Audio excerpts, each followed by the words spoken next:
Hey y'all, it's your girl Naya Angel coming through for the inaugural episode of The Good, the Bad, and the Truth. I have with me my co-host and homies for life, Mr. PAT and E-Man. What's up, y'all? What's up, Miss Naya? What's going on? Yes, What's going sir. on, Yes, man? sir. I'm super excited. I think this is going to be some very exciting conversations coming up with us. We got some bangers this first episode here. So let's do it, fellas. I'm ready to go. Yeah, let's do it. So, Let's first do it. subject, Mr. Thomas Brady. Oh boy. Oh, here we go. So, Oh boy. first All of right. all, let's please acknowledge this man's seventh ring. Can we start with that, please? Ring number 7. I think Whoop-de-whoop. that's important to Well, note. well, Now I'll explain the I'll tell whoop-de-whoop. everyone. I've shared this with a few people, and I've followed Tom Brady since he's been in the league since what 2001. But Mm-hmm. and here comes the very shock thing. And I actually watched the Super Bowl. It only took me 7 minutes to know that Tom Brady was going to win his number 7 Super Bowl. Right. And the reason why is that Tom Brady, the people who call him the GOAT, has always played the NFL team that's always had the number one offense coming into the Super Bowl. And he's always Interesting point. beaten all those teams, except Interesting. for the New York Giants, who beat him twice, Right. you know, Right. and they Those didn't have the weirdos. number one offense. But I'm Okay, just that's sharing my interesting. little statistic right there. Yeah, good stuff. Good stuff. All right. So that's good to know. I mean, I can't say that I was shocked.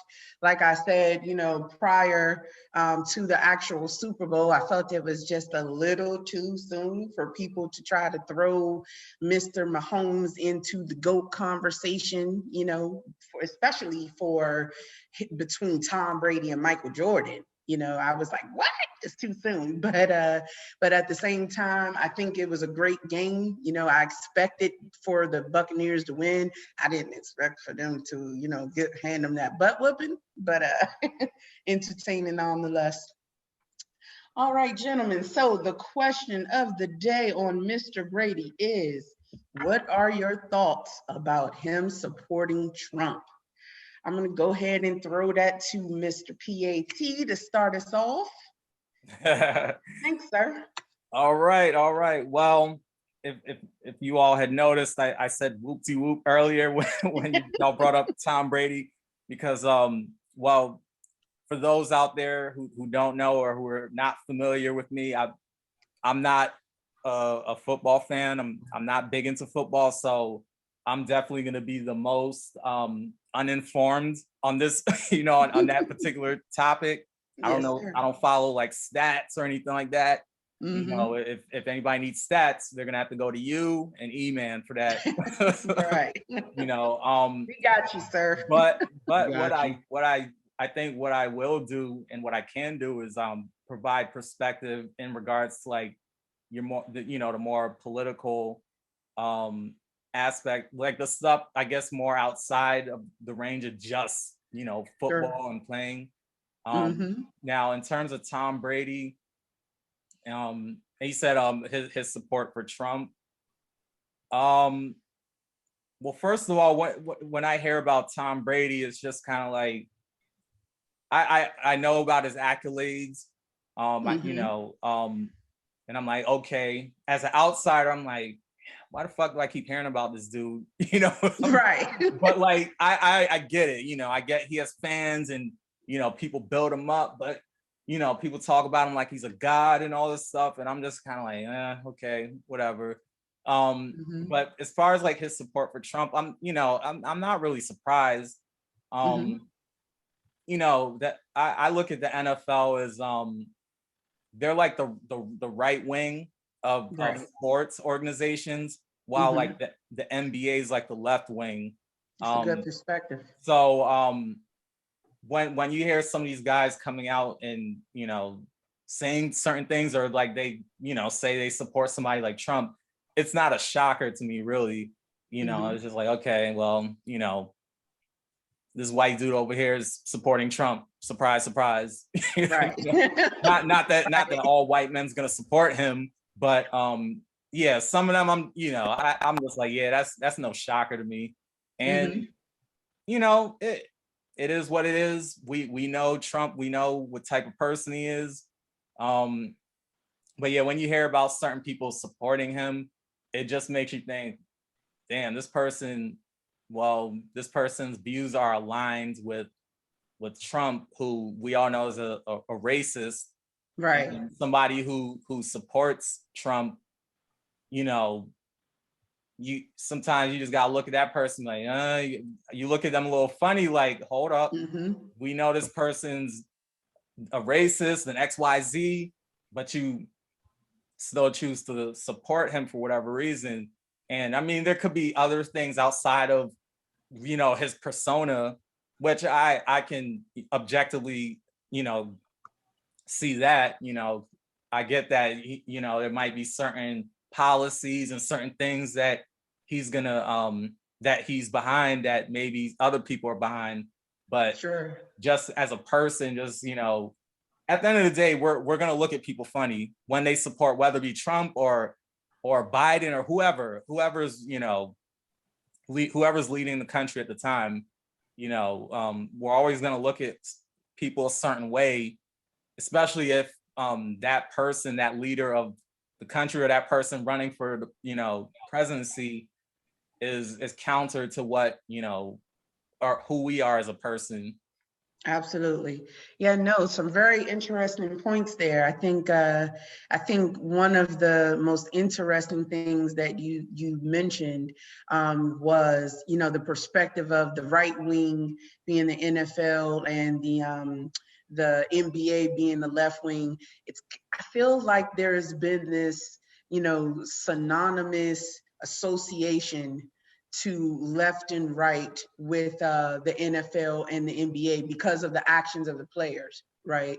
And we're going to get into Kaepernick a little bit later, but the actions of the players on both sides have had such a huge impact on the public, and that's expected, right? Athletes have been affecting politics since Muhammad Ali, in the 60s and 70s.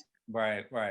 And from my perspective, it feels like Tom Brady is always thinking about the bigger picture, right? He does just enough to give you a glimpse, but not to draw a clear line in the sand on his stance. And the reason I say that is because Tom Brady did an interview, and he was on the Howard Stern show, actually, and Howard asked him about his support of Trump. And Tom's words were that the political support is totally different than the support of a friend. So to me, that says Tom was saying, hey, look, I've known Trump for all these years. We used to play golf together. They've been seen, out a few times socially, playing golf, having a drink here, doing things like that.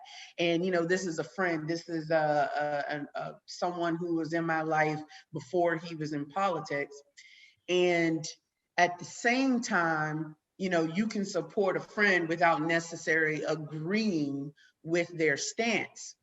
My issue is that, to a certain extent, that's true. But if you have a racist friend and you associate with multiple people who are racist, you are running the risk of being labeled racist yourself. Right. I agree. So interesting. There's an agree and disagree within that nature. And the reason why I'm saying this is because that racism is taught. No matter how you want to picture everything, it's taught. So people groom themselves. So, and just by going how PAT was telling me about, like, how the right wing is the NFL and the left wing is the NBA, that is basically true, because how the NBA stands, towards, if it's Democratic, but then you also know the NFL stands with Republicans. And I tell everyone like this, everyone's in a pool based upon what is good for them. Rather you like it or not. Because when you look at a business and you look at the NFL and the NBA, they're both nonprofits. Each team owns themselves, you know, but as a collective whole, the whole organization is a nonprofit, you know. And towards, if you look at their benefits, you can tell who watches more NFL stuff and you can tell who watches more NBA stuff, you know. You can tell by, who's more political on one side and who's non-political on one side. And I tell everyone like this, they use these schemes to create all these different narratives, and behind these narratives, like, it doesn't help players create their own stand because there's so many NFL players, you don't know who they might know, and like how you guys were saying, Tom Brady knows, Donald Trump, that's fine, that's cool, because we have a bunch of friends that we don't agree with, but you still respect them as friends. So, so the whole thing behind it is the whole respect thing, because I tell a lot of people is like, I can respect a man if I know who he is versus just having someone being around me who I don't even know. But could he have possibly not known who Trump was is the question for me, because yes, albeit we didn't actually, see any evidence of quote unquote racism until that man actually sent out a message to a known racist domestic terrorist group like the Proud Boys on national TV. But his behavior has been questionable way before that. So then it becomes a question of, how do you really judge Tom Brady in this particular situation? Because this was not necessarily behavior that Trump ever exuded before. You know what I mean? So I get what everyone is saying, and I get that aspect of everything. But I tell everyone is what I mean by controlling narratives, so anybody can control a narrative once you have a camera, and I know a lot of people have seen this before, where you see someone record half the truth or like half of what just happened, and then they send it out to the internet and everyone's losing their minds, but then when they get the full picture of everything, everyone looks pretty lost because, someone showed me something that I thought was true, which it was, but they're not giving you the full story. No, that makes sense. Yeah, that makes sense. And this is what I'm trying to get everyone to wrap around is that this is what's been like really going on. Because if you can see, and I tell people, if you really pay attention, how information's been given out, it's been coming out so quickly to the point where like, boom, it's out there. Now I see it, Then afterwards, you don't know if it's true or false because it came that quickly, but nobody's checking. Was there, I'm sorry, I didn't mean to interrupt you there, but I was just going to ask, was there evidence? I mean, like, let's say, a surface video of something prior to those comments that Trump made that you feel gave a clear enough picture that, hey, this man is a blatant racist? Oh, definitely. for what's out there right now, yes. But prior to him running for the presidency. Oh, prior? Yeah, because remember what we're talking about is Tom supporting him at the beginning of his run for presidency. So yes. I would say, because the thing, what I found very interesting, that I'm on like a fix, because when he first started running, I couldn't get with everything. And I would tell everyone like this is because, Donald Trump used to be a Democrat and he used to hang around the same people that, the same people that, the same people that's out there today. Your Hillary Clintons, you know, your Barack Obamas, you know, Bill Clinton, you name it all, like Joe Biden, like the list can get as long as you want. But you know, he's had sat at the table with them. He's actually given them, he's actually donated money to these people and whatnot, you know. Right. So it's kind of hard, you know, to like draw that heavy narrative. Do I say yes or no? And that's what's bothering me, because when he first run, because it didn't, you know, draw like a huge thing to me, you know. Right. That's and this is that's why I couldn't get it when he was first running, and I couldn't get everything until I started to do really extensive research. But the funny thing, and I'll tell everyone like this, the funny thing is, right, I had a chance to watch WrestleMania, I think it was 2003, I believe. It was in Madison Square Garden. All right. Donald Trump was sitting in the front row with his son, with a bunch of people and whatnot. You know? And just by just watching and seeing everything, you know, like just looking at the crowd and how everyone's reacting, like it just shows, like, you know, everyone's pretty cool with him. And everyone knows that Vince McMahon, you know, is pretty cool with Donald Trump, because many people don't know this, that, you know, like when, you know, I think was it Caesar Palace, or I think when Trump had that huge little, I think it was, he had some type of venue and whatnot. And Vince McMahon kept using it for a lot of his wrestling like events and whatnot. So these guys go way, way back, almost close to the mid 90s and whatnot, you know. Understood. I think that's how WWE Raw actually started, because they were always, and I just found this out, that they were always live in Madison Square and whatnot. You know? So it's I'm trying to draw all these things, you know, that is he a racist? Is he not a racist? Or in my mind, I'm feeling like, are they trying to get us to picture him as a racist? Because once you start hating somebody, you know, you can get more people along the lines to keep hating one person for no reason, you know? No, understood. Well, here's I'm sorry, go ahead. No, go ahead, PAT. So now so for the whole Trump a racist thing, and you know, I guess, has there been evidence prior to you know, his presidency of that? Well, yeah, I mean, there are instances, and I mean, I'm sure you guys have heard stuff. I mean, like, for example, the Central Park 5 thing, where he, you know, basically put an ad out in the newspaper to bring back the death penalty. I know a lot of people have brought that up.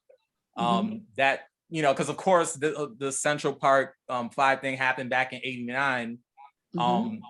But that is, you know, as far as his racism, that's definitely one of the things that will come up. I think I'm looking right here, 1973. So basically, there was evidence found that that he had refused to rent to Black tenants.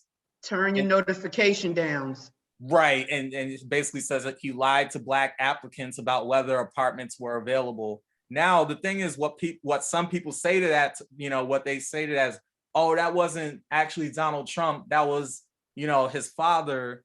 And speaking of his father, to my knowledge, was aligned with the Ku Klux Klan. I'm not sure if he was like actually a part of the KKK, but I mean, he had some ties with those folks. I don't know if I think it was his father or grandfather, one of them. Yeah, But, I think I heard that about his dad. It was his grandfather. So, okay. So when people hear about the you know, the housing discrimination, they you know, they're like, well, as far as his supporters, they would be like, well, that wasn't him. It's like, okay, you know, I'm not gonna really split hairs on whether that was him or his father or mother or whoever, but that's still his company. It's still the Trump brand that did that. So, you know, I throw that in there personally. And there, you know, that's fair. Yeah. So, and I'm not gonna run down the list, because I mean, you know, you go on Google, just type in Trump racist, and there's tons of articles that show it, and they have like a list. Like this list right here is from like 1973 up until all the way into his presidency. Well, really up until 2011, and the whole thing with Obama came up, the whole birther thing.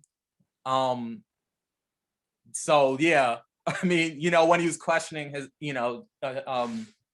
I guess asking about his birth certificate, that was another thing that people had brought up, because he was basically saying that we need to look into his birth certificate. Well, why Obama? Did you look into the other prior presidents' birth certificates? Did you ask to see their paperwork? Of course not. Yeah, of course not. So stuff like that comes up, and so that's what I look to as far as evidence, as far as him being a racist. Because my thing is, I kind of see what Emmett is saying as far as like the media aspect of it, where the media definitely they amplify things. Sure. And I always tell people, like, I feel that I'm a very objective person. I'm not gonna just be repeating Trump is a racist because everybody else says it, and that's just like the thing to keep just saying, like, oh well, Donald Trump's a racist. Like, I'm like, I look at the evidence. Like, That's what I do. I'm not just gonna jump on the bandwagon of, oh, Donald Trump's a racist and I need to hate him as extremely as everybody else just because that's what a crowd of people do. I'm like, no, I'm gonna look to see what actually makes him a racist, and then I'll come to that conclusion myself. So that's why I looked, I did the search, and I mean, I did the search years ago, even while he was running and stuff like that, because of course that kept coming up, and that's when I came to the conclusion, like, yeah, this dude's a racist, like he's a white supremacist. So, but do you think, I have a question that I think is going to allow us to elaborate a little bit further on the Tom Brady angle, because do you think though that from an acquaintance perspective, right? Let's say, and none of us really know the full extent of Tom Brady's relationship with Trump. We only know what either one of them tell us, right? Right. But I think about my acquaintances, and I think about the fact that I have many acquaintances who have different businesses, and I'm especially big on supporting Black businesses. So for a lot of my friends, I will share their page, share their share their whatever is their latest advertisement for their business, not think twice about it. I don't necessarily do an extensive amount of research into those friends and their histories. Now, I get it, Trump is a public figure, he's been in the limelight, but at the same time, the media is an institute. Okay. And their entire objective is to keep headlines going at all times. Yes, I don't think we're any longer in the days where we could say with confidence, yeah, that news source is 100% telling you the truth at all times. So from the perspective of Tom Brady being Tom Brady and Trump being Trump, do we feel like Tom Brady did not do his due diligence from an understanding Trump's political run standpoint? Because his argument is, his exact words is that the political support is totally different than the support of a friend. And so that questions, how much detail, how much research did he do on Trump's political aspects? What do you think, man? Right. I'll tell you this. Many of them don't do too much of anything like looking into their political thing because they get no benefits from anything they do politically. So like Tom Brady doesn't get a benefit, at all, whether anybody likes it or not, Absolutely.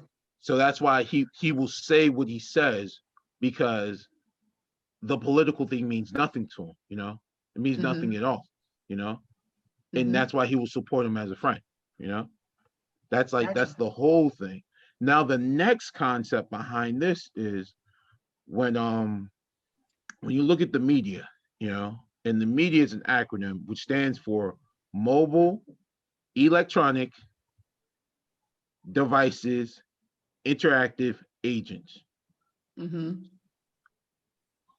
Everything is so mobile now. So when they get it, and because they're a publication, they have to make sure everything passes before they even push it out.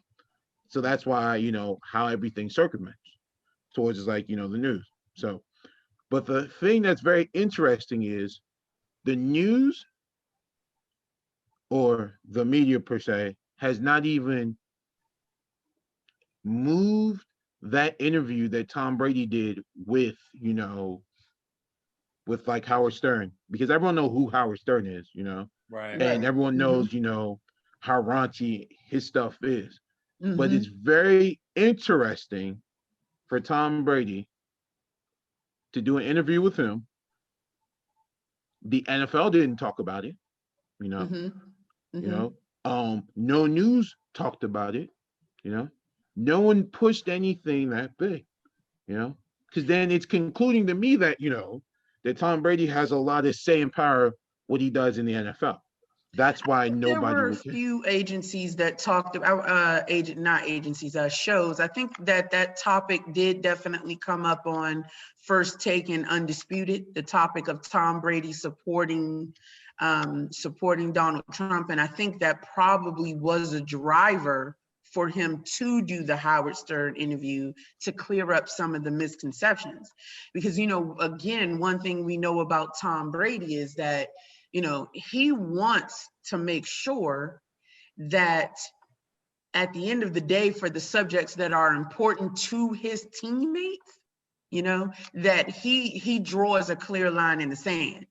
Because he was asked the specific question of, did your support of Trump divide the locker room?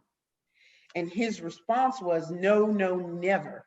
My teammates know me. They know who I am. I was with them every day. So I feel like that probably was the driver to him doing the Howard Stern interview.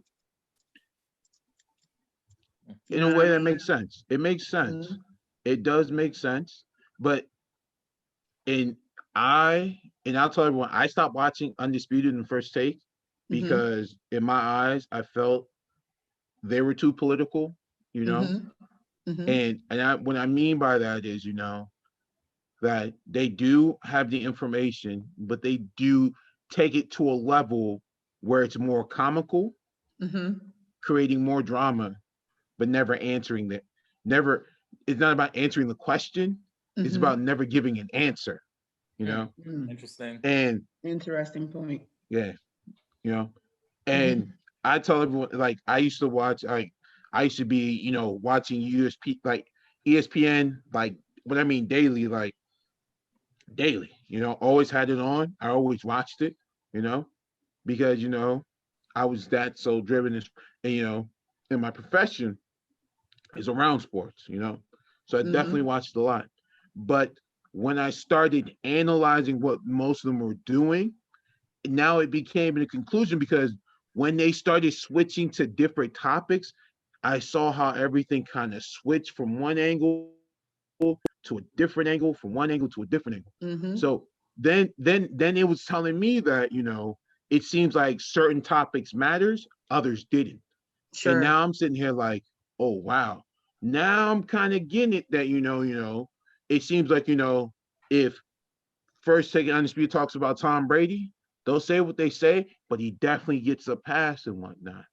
You know, another interesting point. I'll tell everyone this, and I don't know if anybody knows this, but Dante Stallworth used to play with Tom Brady and whatnot. You know, I think when he after that Super Bowl run they had in the one that they lost to the Giants, I think in '08, and then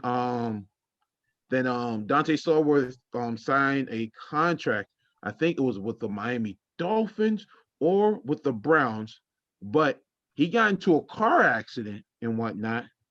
You know, he got into a car accident, and I think he killed an individual and whatnot. Mm. Since then, I've heard First Take and I'm not too sure Undisputed Talk, but I heard they talked about it.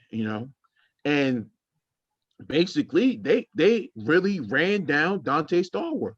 You know, Mhm. but he wasn't a bad person. I mean, in the NFL, he never showed that negativity. I mean, he played with Drew Brees. Mhm. So and I didn't see this but it took one situation to change him, and everyone's treating him like a very disrespectful, like evil person. You know, Yeah. even though he didn't get too much of a slap on the wrist, and he paid a fine. He had a little bit of a jail time, and he took community service. But it seems that if Tom Brady would have done that, or somebody, then then it becomes a mixed thing. Oh, sure. Absolutely. No, that's fair. I mean, I think at the end of the day, there are definitely clear lines as far as the NFL is concerned about how they approach actions that come from their white players versus actions that come from their black players. They should And that's ask Ben actually going to be a Roethlisberger that great too. segue into our next topic, which is Mhm. Chad Wheeler. But before we go there, let's give our final thoughts on Tom Brady supporting Trump. I'm gonna kick it back to my man PAT, and we'll go from there. All right. Well, final thoughts. I mean, you guys really gave great depth on I guess the back end stuff. Mm-hmm. What I would say in terms of the and I'll try to make this as concise and short as possible, but the whole supporting somebody as a friend, and I Mm-hmm. guess just making that separation between friend and political figure. What I would say to that is yeah, you could, it's kind of like the whole like business and like the whole not mixing business with pleasure, or our business isn't personal or whatever. But I Mm-hmm. think the two, business and personal, political figure and friend, those things could, in friendship, those things can intertwine very easily, because Absolutely. like somebody who's a politician, even though they're running on a certain platform and they could make that separation, like, oh, this is my political views, it's still your personal views that influence your political views.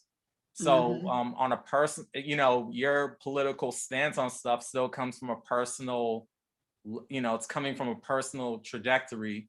um Now with Tom Brady, yeah, he could say Trump is his friend, and he wants to separate him from the political, I guess the political figure Trump. But him knowing that his friend Donald Trump has certain views or certain stances, to me, you're still in a way, you're lining yourself up with his political views. Mm-hmm. You're not really, you can say you're making a separation, but Donald Trump's political stance is still his stance. It's still Donald Trump as a person. Sure. It's what he put out there. So yeah, he could say that, but at the end of the day, it's like, well, you're still aligned with this cat. So Mm-hmm. people are always gonna attach you to him. You can explain it and flip it and bounce it however many times you want to kind of, I guess, um, you know, I guess make a cushion or whatever. But at the end of the day, you're still attached to this particular person that a lot of people were just disgusted by. It's kind of like that whole guilty by association type of thing. Sure. So Absolutely. that's how I look at it. It's just kind of like, okay, yeah, we can make these separations, but at the end of the day, you know who this guy is. Even if let's say you don't agree with every little thing or everything that he says or does or whatever, because we all don't agree with some of the stuff that our friends say and do. Nobody agrees Sure. across the board with everything, but Absolutely. at the end of the day, like, let's say if I hang out with somebody, let's just say this person is like a big time drug dealer and, you know, he's in and out of jail, this, that, and the third, people are still gonna look at me like, P, why you still hanging with this dude? Like, you're saying that, you know, you're not about all that stuff that your friend is about, but you still align yourself with him, Sure. you know? So, you know, just to end it off, at the end of the day, people are gonna look at it like, well, you're guilty by association. Absolutely understandable. Yeah. All right. Thank you, sir. Yep. Mr. E-Man, what are your thoughts? So my final thoughts on this whole situation. Well, the easiest thing to draw up is basically just saying that, you know, like we all got friends, you know, that we hang around with that don't do things that we're associated with. Yet we still choose to be associated with these people, you know. Mhm. And you know, this is the case. Absolutely. Now, and also to draw another big point on top of this is, you know, since you know he's taken the stance, you know, supporting and you know being by Donald Trump's side, you know, I haven't seen really anybody like disrespect Tom Brady that I thought that he would get totally disrespected. You know, Mhm. you know. I Yeah. thought I'd be hearing some name calling. You know, I thought they'll call him out of his name. You know, I thought people were going to call Tom Brady a racist. You know, I had all these images and imagery like on the many things, that I thought they were going to say to Tom Brady, and they didn't. And I'm still finding that still interesting. So I'm gonna Mhm. just leave with this final thought: is just to sum up everything I'm saying is like you know it seems nobody cares, and Mhm. and I feel like this is what's leading us, to other difficult issues, you know, not just, him, not towards like, not just because he's Tom Brady, but if it meant so much, I thought people would go after Tom Brady and no one did it. And Sure. and I just want to leave it just as that, you know? Yeah. No, great points, fellas. So I would say this. I think for me, what it boils down to is Thomas Brady's uh, entire persona and who he has shown himself to be over these 20 plus years he's been in the league is a man of upstanding virtue. Right. Prior to Trump running for presidency, he had teammates that were struggling with abuse and etc. You would hear all these stories about Tom Brady stepped in and said, hey, let me help you with this, or here are some good resources. There's the story out about Tom Brady taking a pay cut so that his fellow teammates can get a pay raise. I think when you have so many years of, for lack of a better term, an exemplary set of behaviors that have been exuded, it's really hard. And this is speaking to Emmett's point, you thought you would hear people calling him a racist. It's really hard to say, I'm going to ignore all of his previous behavior because he did this one thing of supporting Trump. Especially since he made the comment, I was supporting a friend, not the political aspect. And his exact words were, the political support is totally different than the support of a friend, especially since he also mentioned in that same interview that he was actually very supportive of Hillary Clinton before Trump's run, and really thought that he was going to see her ascend to the presidency. He actually mentioned that in the interview as well. So for me, it's just a matter of, I can't say that guilty by association 100% applies here, only because of his previous behavior. But I think you two raised very good points on that subject. And moving on to our next hot topic, which is definitely related. And as I was saying previously, we had a great segue there from that last conversation. And it's given the NFL's history, with Black players whenever any kind of domestic dispute arises, right? We got Ray Rice and etc. Do you feel that the NFL handled this Chad Wheeler situation appropriately? I threw it to Mr. PAT for the first question, so I'm gonna start with you this time, E-Man. What say you? So first things first, I never knew so much about Chad. I didn't know who the guy was. I'm gonna just start. I'm gonna put that Right. out front. I'm not even gonna lie. I didn't know who he was. So they say he Right. played for the Seattle Seahawks. So I was like, what position this fool plays? I found out he was an offensive lineman. I was like, oh, okay. So he's one of those unsung guys who just blocks and just don't get talked about. So I'm not sure because I haven't followed the story that well, but what I picked up and read about that he's no longer playing for the Seahawks at the moment right now. And I don't know how long that's going to be. I'm not too sure if he's going to really get back into the NFL. But a fellow NFL player goes by the name of Richie Incognito, who also did not some of the similar things, but he did say supposedly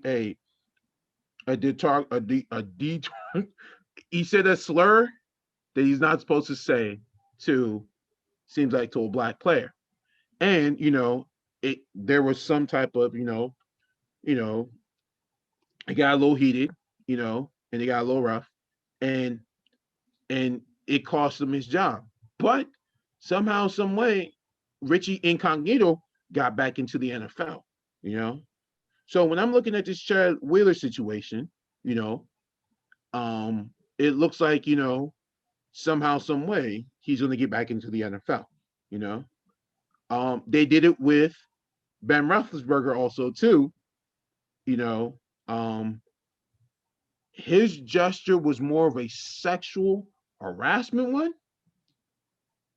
but at the end of the day, Ben Roethlisberger still plays in the NFL. So did they handle it in a way that they chose to handle it? Yes. Do I feel what they did was right? No. Do I feel that the NFL is going to kick him out of the league? I doubt it, because based upon their history, the many, I don't like to use the term white, but, their white counterpart players have basically, done something, has come back. Other the sense, other Black players, some have come back, some has been in jail. The one that's really hasn't come back from is basically the Ray Rice situation. I feel like Ray Rice should be playing in the NFL.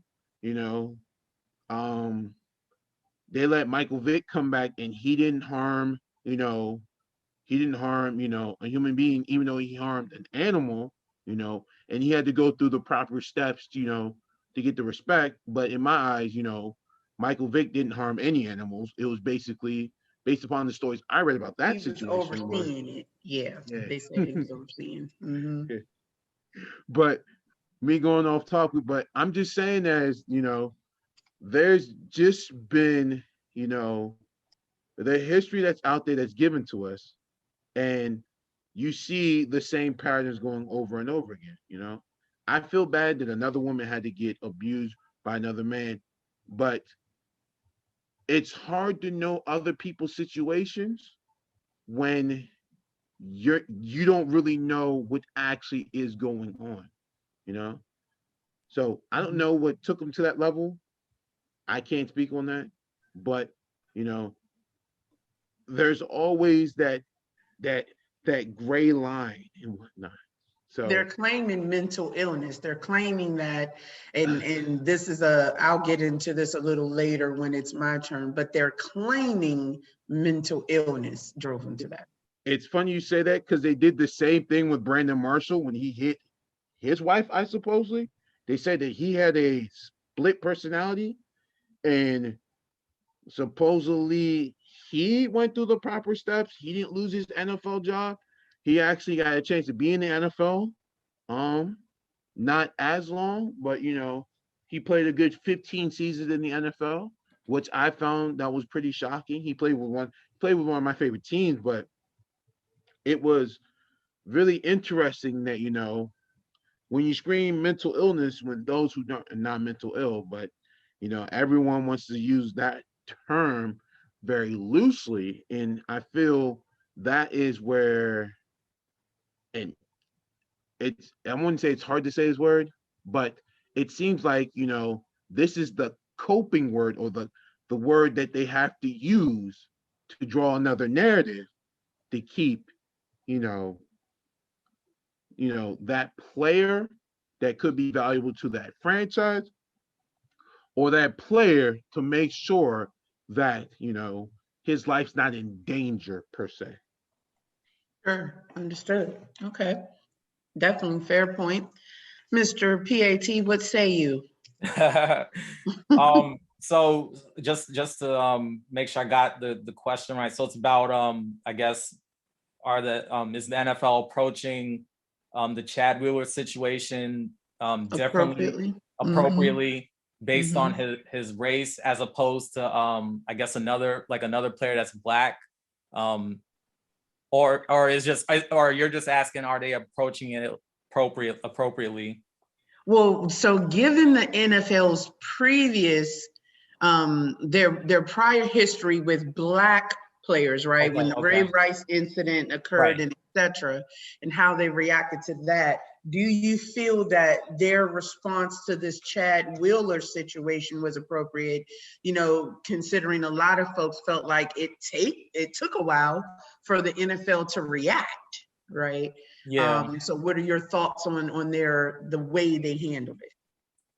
Well, I'll keep it real. I don't know I guess the behind the scenes of, I guess, how they're handling it. I know they made a statement, but what I will say is just how, I guess, this whole thing with Chad Wheeler is handled, whether it be through the NFL, through the media, basically through the machine, I would say.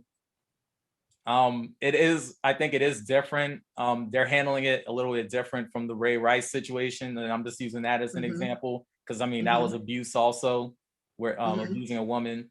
Now I will say that with Ray Rice, I mean his was recorded, so we saw what happened. We saw that take place. Right, And absolutely. he does have he has a bigger name. He has a bigger he has bigger name recognition. Because the thing is, even though I don't follow football, like I don't follow the NFL, I still know who certain players are. Like I'm still aware of who certain people are. Like I've always known who Tom Brady is, Michael Vick. Like certain people stand out, and them whether you watch NFL or not. But Chad Wheeler, I never even heard of this dude. Like I didn't hear about him until this incident came up. So I could say that maybe they're not pressing too hard on it, because I guess it doesn't make as big of a headline as, like, let's say like a Ray Rice or Mike Vick or whoever else is a little bit more popular. But I will say there's always a racial component to it. It's a white guy. And even though he's I guess relatively unknown, or he was, I feel like there's still like kind of a sympathetic type of slant to this whole thing, especially with the whole mental illness thing. Because if you notice, every time that term gets thrown out, and honestly, I get sick of it. Like I just hearing about it, because I feel like it just gets thrown around out there. But when it's a black player, you don't really hear about mental illness. They're called all kinds of names, and it's like the black man's the devil pretty much.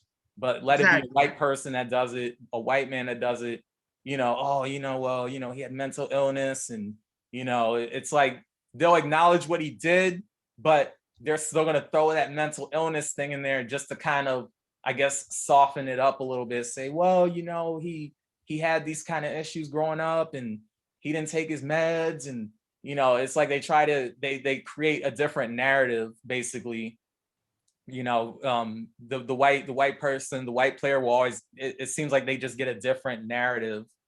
So in regards to that, I think the NFL, I guess they're going pretty light on this, because I think just because of the lack of the name recognition, it's not going to really make headlines. I guess they did what they had to do. I mean, I guess he left. I mean, Chad Wheeler left the NFL. The Seahawks, they cut him off the team. Okay, so they cut him off the team.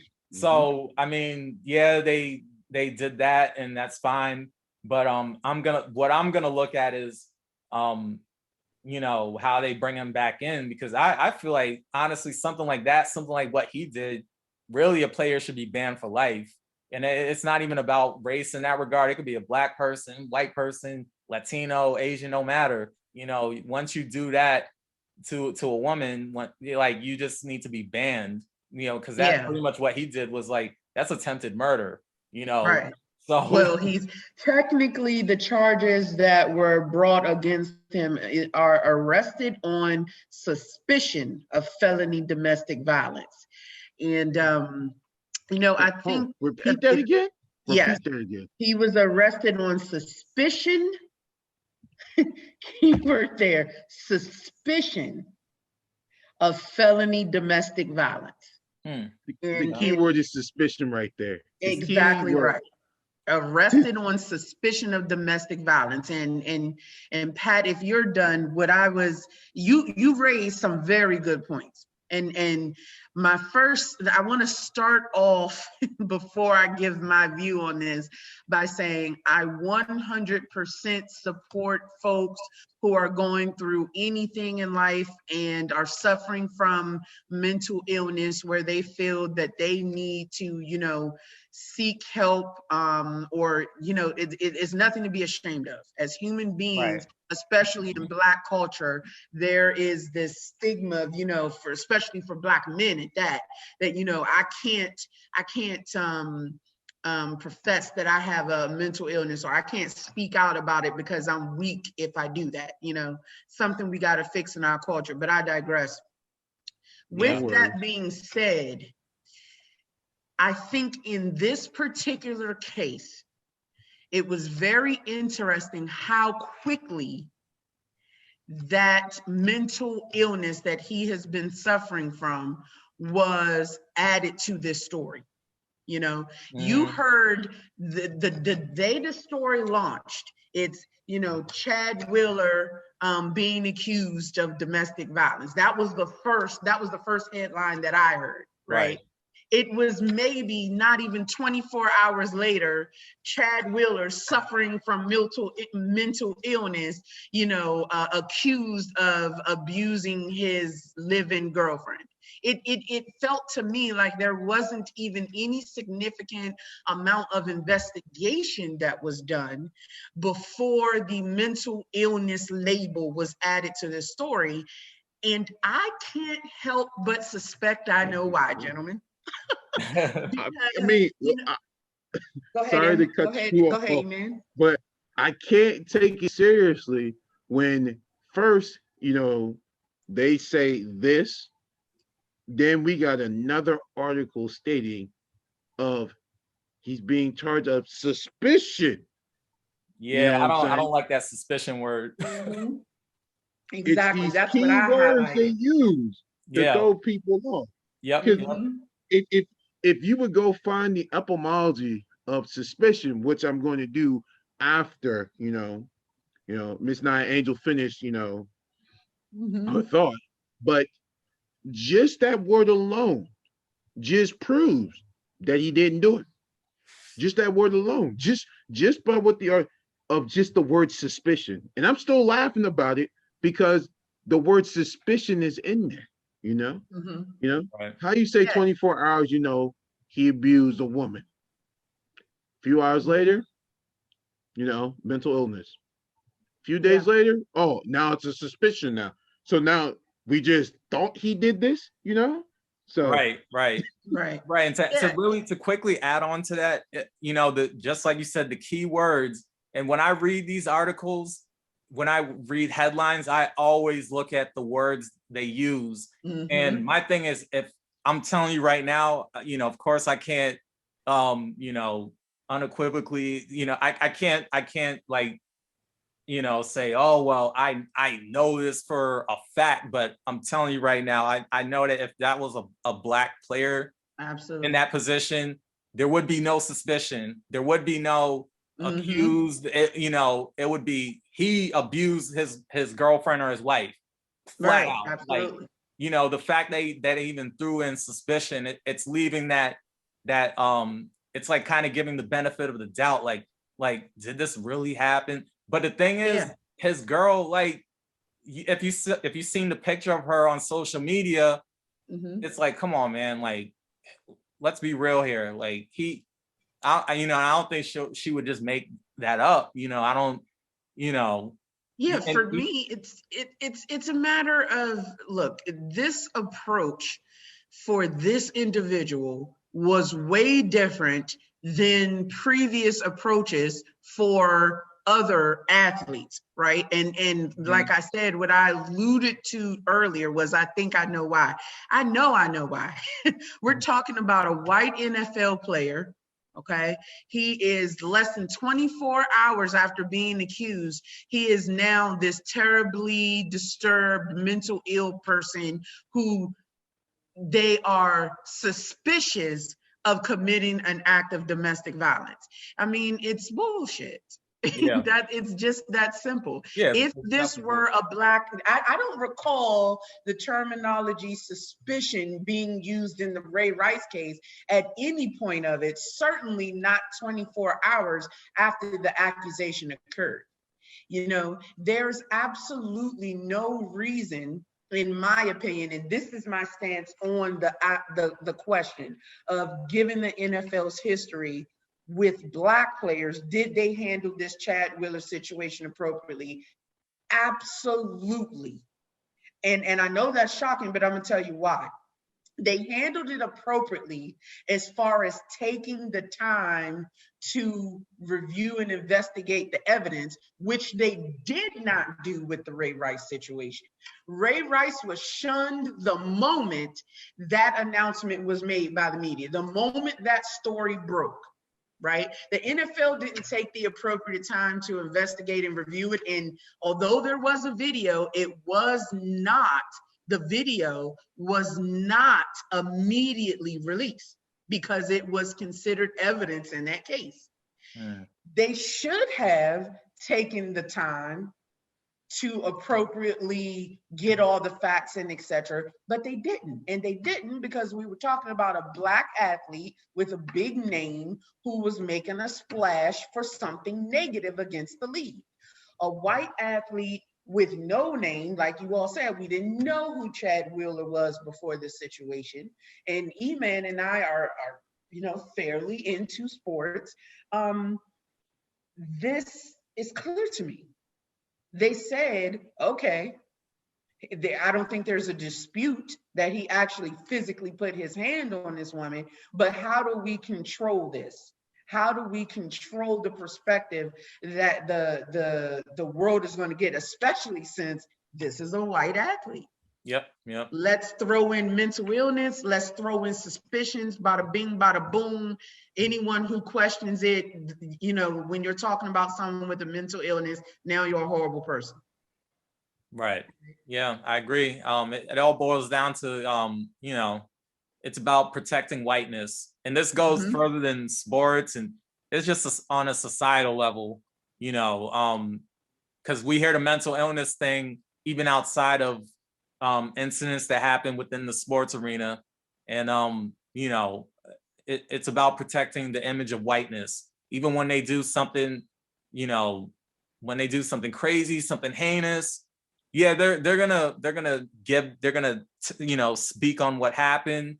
You know, they're gonna give the news as they, you know, as they say they do, but they're still gonna find a way, just like you said, to you know, they're gonna find a way to spin it and, you know, try to figure out how to tweak the narrative up to kind of still protect that white individual, to still somewhat give them a little sob story, so to speak.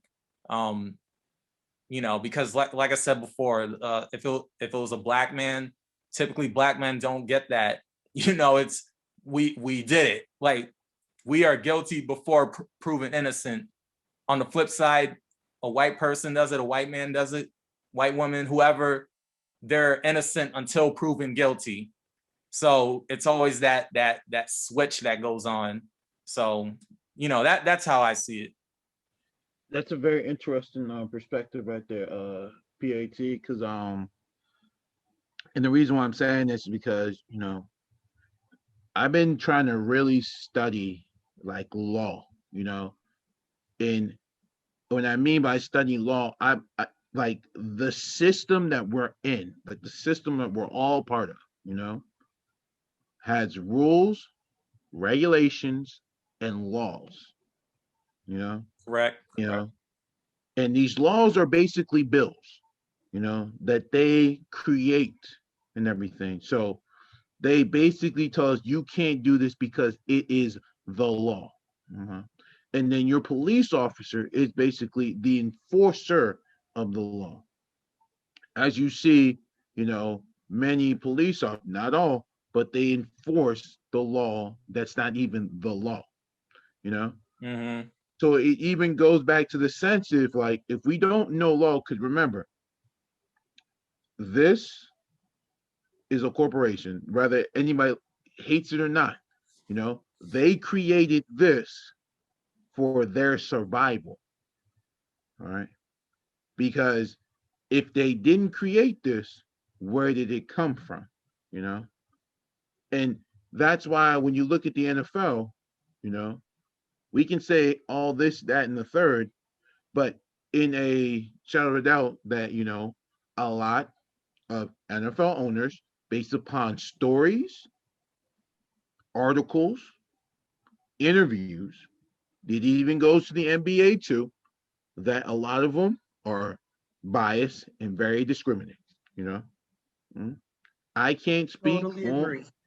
I can't speak on their racism because the simple fact is they have to put up what they have, by meaning that we have basically a bunch of players who are all different creeds.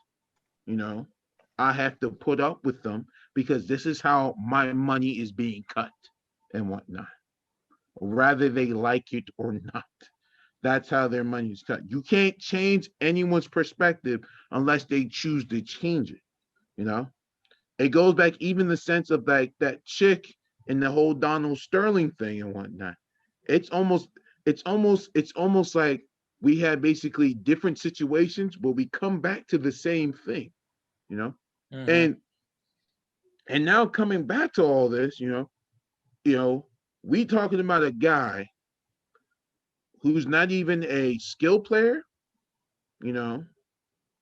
He is a game changer because he does one thing, he guards the QB,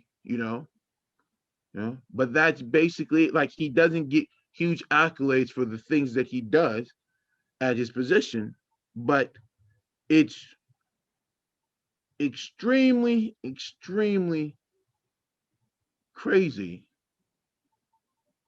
to see the steps that's about to happen with Chad Wheeler. Like, I'm waiting so much to the point that in my mind, I feel like he's gonna go back into the NFL. That was what I got going on right now. And that's not gonna change at all. Well, I say he shouldn't be in the NFL because of his skill set. I don't think he should be in the NFL. But you know what I'm saying? I don't make that call. Roger Goodell makes that call. You know what I'm saying? Sure. And this is another thing, a lot of the players even said, because there's a lot of because I met an NFL player before, and I had a chance to work with one, an ex-NFL player, really good guy. And just by going on towards the many things and whatnot that what many of these players might go through, like daily. Like sometimes it is basically a setup and whatnot, you know. And a lot of things I tell people don't make sense when it comes to the NFL. You know, every situation, not just with Chad Wheeler, but every other situation that's going on and whatnot. You know, and I don't want to go back to the whole Tom Brady thing, but supposedly, you know, during the Super Bowl, they said Tom Brady said, you know, a dirty slur to a black player, supposedly, but then that narrative got switched to be like, oh no, Tom didn't say that and whatnot. You see? Like, like what it's like it's all these things. I want to say that there was a recording though that proved that he didn't say it. I want to say that I saw an article, his microphone was on. And that's the reason why. You see? And these are the and that's what I'm saying. These are the little things. Just like how we talked about the word suspect, which I just found out what that word means. Like the origin of the word suspect or suspicion, you know, it means basically distrust, all right, and to mistrust and whatnot. Mm-hmm. So basically, they're basically stating that, you know, that they don't even know what he actually did and whatnot.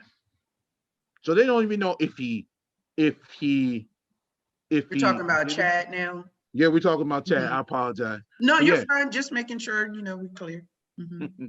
But, you know, they don't even know if he did abuse her. Mm-hmm. They don't even know how he did it.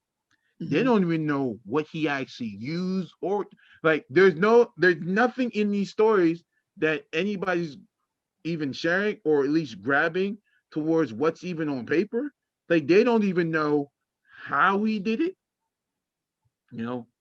But she gave an eyewitness, I mean, not an eyewitness because she was the victim, but, you know, to a certain extent, a victim's account should be enough. And this speaks to the point that I was making previously with Ray Rice. They were quick to get that man, you know, out of the league and to get this situation to show people, hey, we're doing something about this. We're not simply accepting this. You know what I mean? And they were quick to do that. And the video surfaced, so they did have that help. But, you know, the victim, what's interesting is that the victim in Ray Rice's case was one of the people who was immediately trying to stand up for him even after that video was released. In this case, they have a victim saying, hey, this is exactly what he did. And he even said to me, I'm surprised you're still alive. You know? Right. So for me to then support a narrative of suspicion of domestic violence, there's no damn suspicion. It came straight from the victim's mouth. You know? This is about the NFL approaching a white player's domestic dispute with way more I'm going to say, for lack of a better term, I cannot get that out today, fellas, delicacy than they did the Ray Rice situation. They're delicate about it. They're saying, hey, this guy could have a mental illness, which is what caused all of this. And it could be an underlying issue here. We're not excusing what he did, but it could be this situation. Where with Ray Rice, it was like, hey, this guy is violent and he doesn't represent the NFL. And we need to separate ourselves from his behavior immediately. And that to me is a black player versus white player situation. Absolutely. And to kind of bounce off that, you know, it's there's definitely a big racial component with this whole thing, because the victim, she said exactly what happened. I mean, she said she was choked. You know, like I said, there was pictures on social media of, you know, her, and she had like blood in her nose, and I mean, like, you could tell that she was abused. Like, I mean, the photos are online, so, you know, we didn't see him actually do it, but, we got to believe victims. We got to believe victims. You got to believe what they say. She said what happened, and the fact that the whole thing about suspicion and alleged and all this stuff is coming up. It just kind of, how should I say this? It makes me wonder, like, what if that was a white woman that happened to? Would that same level of treatment, would this whole thing still be a thing where there's suspicion and this, that, and third? Because this is a Black woman, and if we go on race, unfortunately, the Black woman is one of the most unprotected women on the planet, unfortunately. Speak your truth, sir.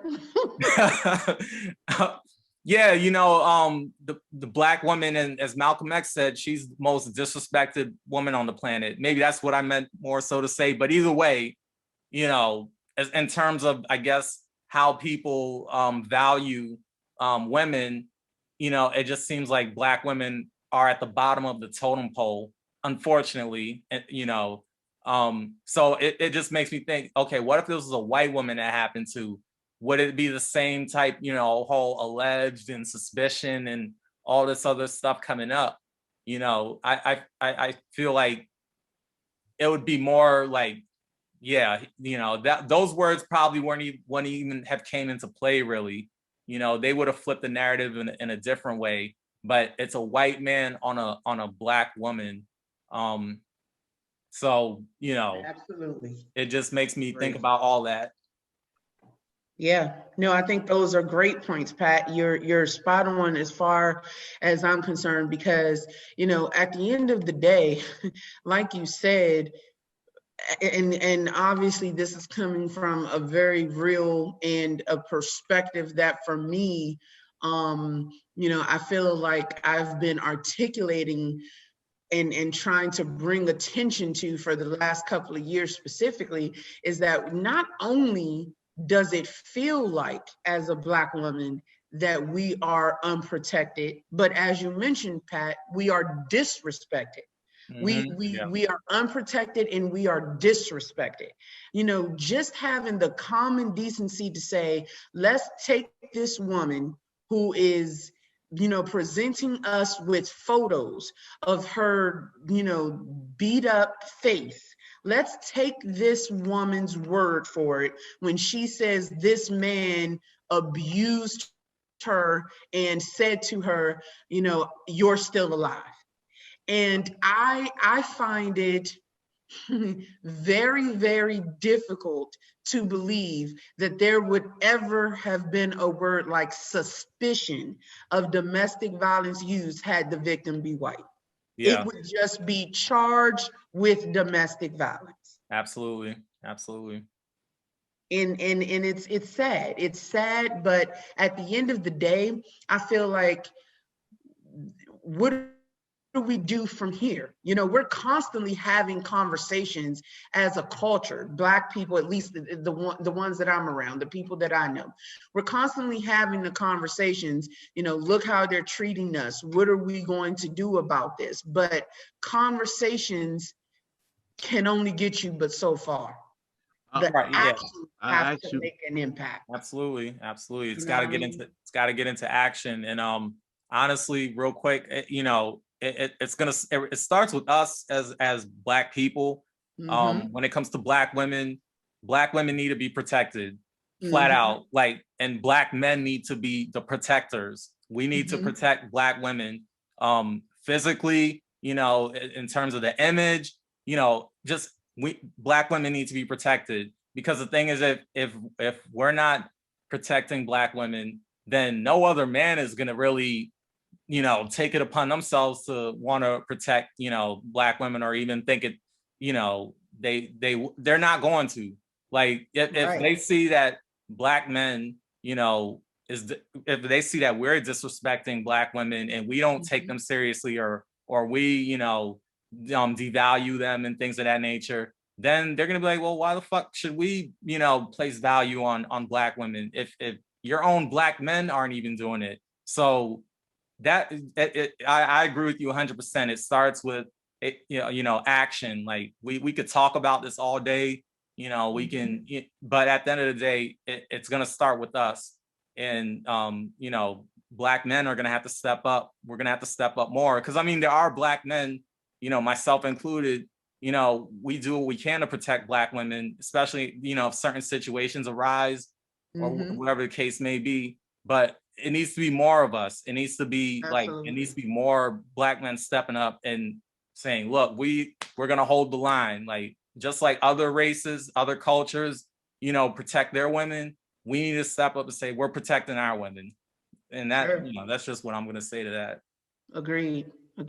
I actually wanted to touch a little bit on that. I always, nothing's never going to change about how divine a Black woman is. I tell everyone that every day. And I always share this with everyone, that the Black woman is always the most hurt because trauma is the biggest thing that's hit on the Black woman. And I blame socialism for that and everything. And the reason why I tell people, why do we blame socialism, is because by a default that we accept things by omission, So if it is cool and it is great, everyone will roll with it if it's not hurting them physically, mentally, or spiritually, you know. Because of that, we have these issues, you know.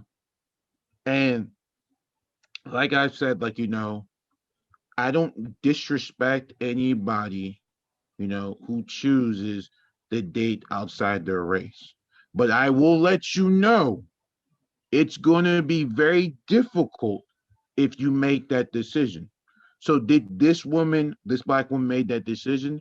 Yes, she did, which is facts, you know, you know, because Absolutely. and I'm not taking anything what he did. He did something that you could never look back on, you know. Now, now because Chad Wheeler is, a European white man and whatnot, I can tell everyone like this. I haven't seen many backlash towards what's been going on with him, He did lose his job, yes, but where's that outrage and that roar that we need to seek for, Because if it was a black man, if it was a black man and that Black woman and that would have happened, man, I feel like the internet would crash literally in hours, because it's the sense of us being tired of it. So it's like this whole draining of energy, on top of it. Right. And that's and that's been my thing, because I don't, even I think Travis Kelce, he has, a Black woman and whatnot, and yet he's a known, European white NFL player and whatnot, So if he would have done this, will there be uproar, because he is well known, almost close to a Ray Rice. So these are the things that I don't ask myself, but I like to share it with others to feel, what's, really going on, because many glorify, Black women, who shake their ass on television freely and whatnot, So, and if that negative energy is out there and we're allowing this, you know what I'm saying, and we're saying this is okay, then it means everything's all right. I feel like as a group, we have to now start saying this is not okay. And I've been telling this, I tell this to every single one. It's not okay, Absolutely. and you can keep saying this, that it's just not okay, because now it's making me think now, man, even though Chad Wheeler lost his job, who knows Who knows? He might get it back. But the way how it's looking for him, you know, you know, he's not even getting destroyed, blackballed. You know, he's not being called names. He's not calling him there's been nothing threatening that's happened to him at all. You know, so Yeah. they made it seem like what he did was okay. Well, he was arrested. He was arrested, but I do understand your point that at the end of the day, the amount of outrage, especially if you compare the story of Ray Rice to this story, is nowhere near equivalent. No, not at all. Nowhere near equivalent. And again, that boils down to me to two aspects. One, it's a white man who committed this crime, who is fairly no name in the NFL, versus Ray Rice, who was, a big enough name that it caused a stir. And two, the victim was a Black woman. Right. Because, at the end of the day, had she been a white woman, in my opinion, there's no way that this story would be this docile. Not at all. And, you've both raised some excellent points. So let's take it to our final thoughts. The question again, just so you gentlemen know, was given the NFL's history with Black players, did they handle this Chad Wheeler issue appropriately? I'm gonna shoot it back to Pat for your final thought. Real quick final thought. I guess I'll just say I guess they handled it, however they felt was in their best interest to handle it. Mm-hmm. But at the same time, as we all have spoke on already, if this was a Black player, of course, with the Ray Rice situation, that was just kind of more of a decisive, more immediate, like, yeah, we don't align with those actions, like, and that was it. But with this particular situation, it just goes back to what I said earlier about, protecting whiteness. Because my thing is to throw in a little something there too. Let's say Chad Wheeler was Black. Let's say he was Black and then the woman, his girl, was white. Now, if that was a Black man that did that to a white woman, I mean, I think the internet would definitely crash. I mean, people would have been all over it. People have been calling for him to be banned. The reaction and just everything would have been much different than it is now. And I think, like you said earlier, Naya, it's their action has been, I guess, very docile in regards to the Chad Wheeler situation. But that's pretty much my take on that. Agreed. And Mr. E-Man. I'ma just leave it at this. In my eyes, the NFL some shit. That I'm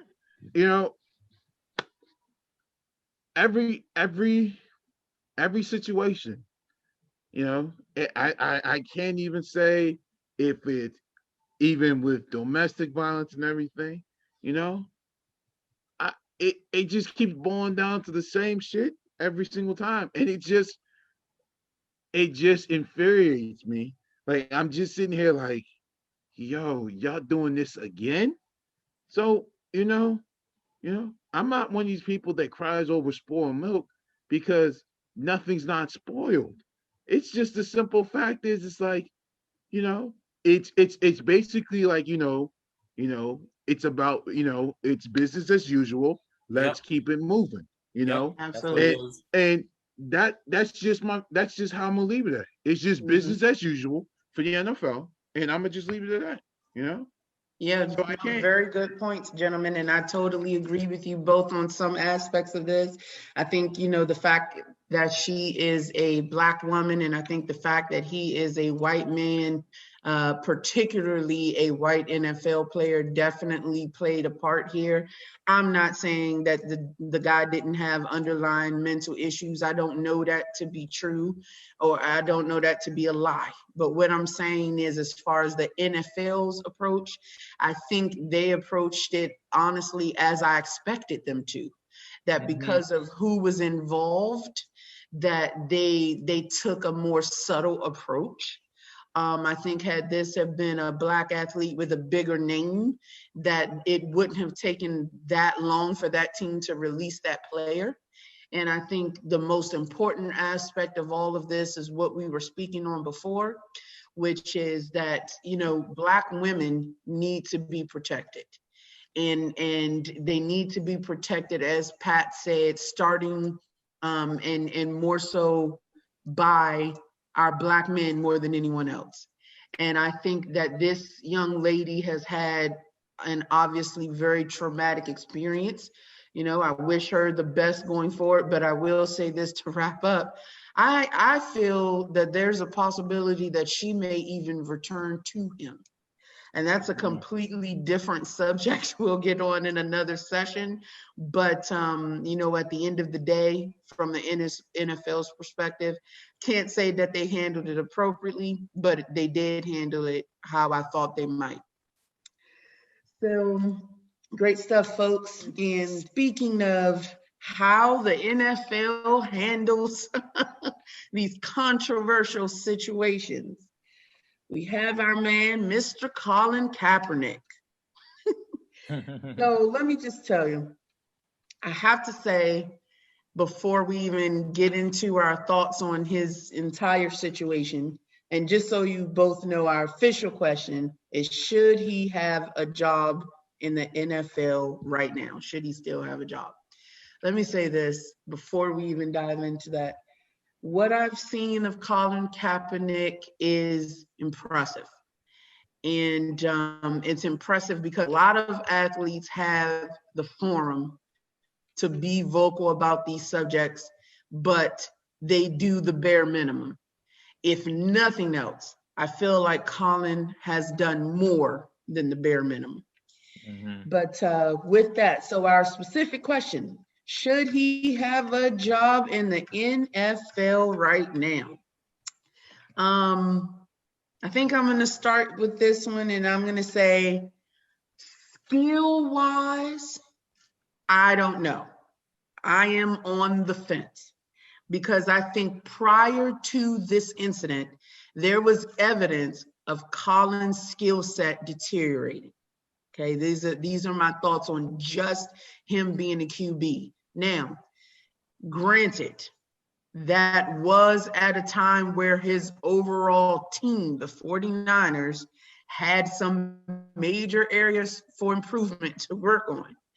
But it's that part of it, it's skill set, where I'm teetering. Should he have a job as far as his political views? Well, for me, there's no question of absolutely. Because this man actually consulted with a veteran about the appropriate way to showcase his standpoint on injustice for the Black man and woman in America. His initial thought was that he was going to sit. He was going to sit for the national anthem. And he consulted with a veteran friend of his that said, hey, you know what? Sitting is actually more disrespectful to us than kneeling. What we do is we kneel. Kneel is better. So he got that advice from a veteran. And so from the political perspective of it, I say absolutely. If this man had the appropriate skill set to still be a quarterback in the NFL today, he should absolutely be a quarterback in the NFL today. So I really want to touch on this because this is the one that I've been really wanting this Kaepernick story so badly and really wanting to share, because I follow this thing a lot. and I've been waiting for this. And this is I would tell everyone this. I would say everyone like strap in and buckle your seatbelts for this one. All right. So first things first and whatnot. So it's very interesting that you said, that he took a veteran's advice to actually kneel. Him kneeling is something I wasn't for. If he would have sat down, like how Marshall Lynch sat down, I would have been okay with it. And the reason why I'm saying this, because when you look at the etymology of the word kneeling or kneel, it basically means to go down. So that's a form of submission. That basically means that I'm giving up. If he would have sat down, all right, which the etymology of the word sit, which means to refrain, settle, encamp, and lie in wait. If you notice, after the whole Colin Kaepernick situation, Marshawn Lynch sat down for the national anthem. Marshawn Lynch didn't get blackballed. He did leave that final season, but he got a call from the Seahawks when all the running backs went out, I think in 2018 or 19, when they went to the playoffs, and they cut him a check to go play. And if Marshawn Lynch wants to go back to the NFL, I feel like he can, if he wants to, it is. But he probably doesn't, because he don't really need to, because he's made a good chunk of change from them anyway, And even looking at Colin Kaepernick and whatnot, and like him losing his skill set, it's interesting you say that, because the whole story and narrative behind the thing about Colin Kaepernick was, I made the playoffs, we got the team to the Super Bowl and we lost, but yet Mike Glennon, who was at that time the starting QB for the Chicago Bears, got $19 million off his deal, and he barely even started in the NFL and whatnot.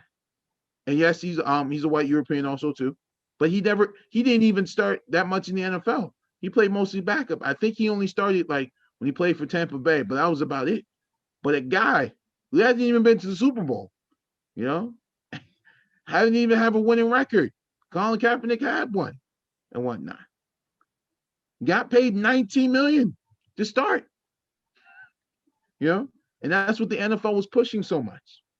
At the end of the day, he did get his deal. He didn't finish it, and his skill sets deteriorated, and then basically, he basically, he got released and whatnot. And then, he asked for 20 million. He didn't get 20. He got the same. I think he got like 17, I think it was 17 or 18 or close to 19, but it wasn't 20. But, he left the NFL and whatnot. He got released and whatnot. But when I checked upon, like, what his network is, he makes 20 million a year since last 2020 and 2019 and currently 2021. So, he's not even playing the NFL, but he got the money that he wants. And he still has the same Nike deal that he got when he first signed with the 49ers and whatnot. So, and I just saw something else also interesting, that when Colin Kaepernick signed his Nike, endorsement deal, the following year, the NFL became a sponsor for Nike and started making all their jerseys and whatnot, which I thought that was kind of odd and weird also too, So towards like Colin Kaepernick, like going back to the NFL, I don't think he needs to go back. And I don't think he wants to go back, Yeah. He's already created a brand bigger than the NFL, to the point where, like, I can make more money not playing football, but being more of a public figure now than me playing in the NFL. Mm-hmm. So I don't think he really cares, to be honest. Good point. Mm-hmm. Yeah. Mm-hmm. Yeah, no, that's a good point. I think, based on what we've seen of his behavior since he has not been a quarterback, he still kept up with all of his, basically commitment to making a difference, right? He's out there, practicing, going around to different boys and girls clubs, practicing with the kids, supporting and sponsoring youth programs, after school programs, so kids are out of the streets, and negotiating, or I'm going to say, instead of negotiating, being a part of conversations, with law enforcement and with community leaders and et cetera, about the appropriate way to police our communities. And all of that, to me, speaks to, what I was saying at the beginning of my viewpoint, that he has shown me that kneeling wasn't about the spectacle it was going to cause.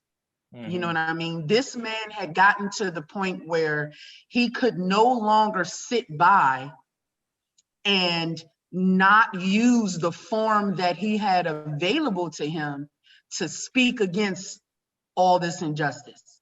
He said, we have this platform.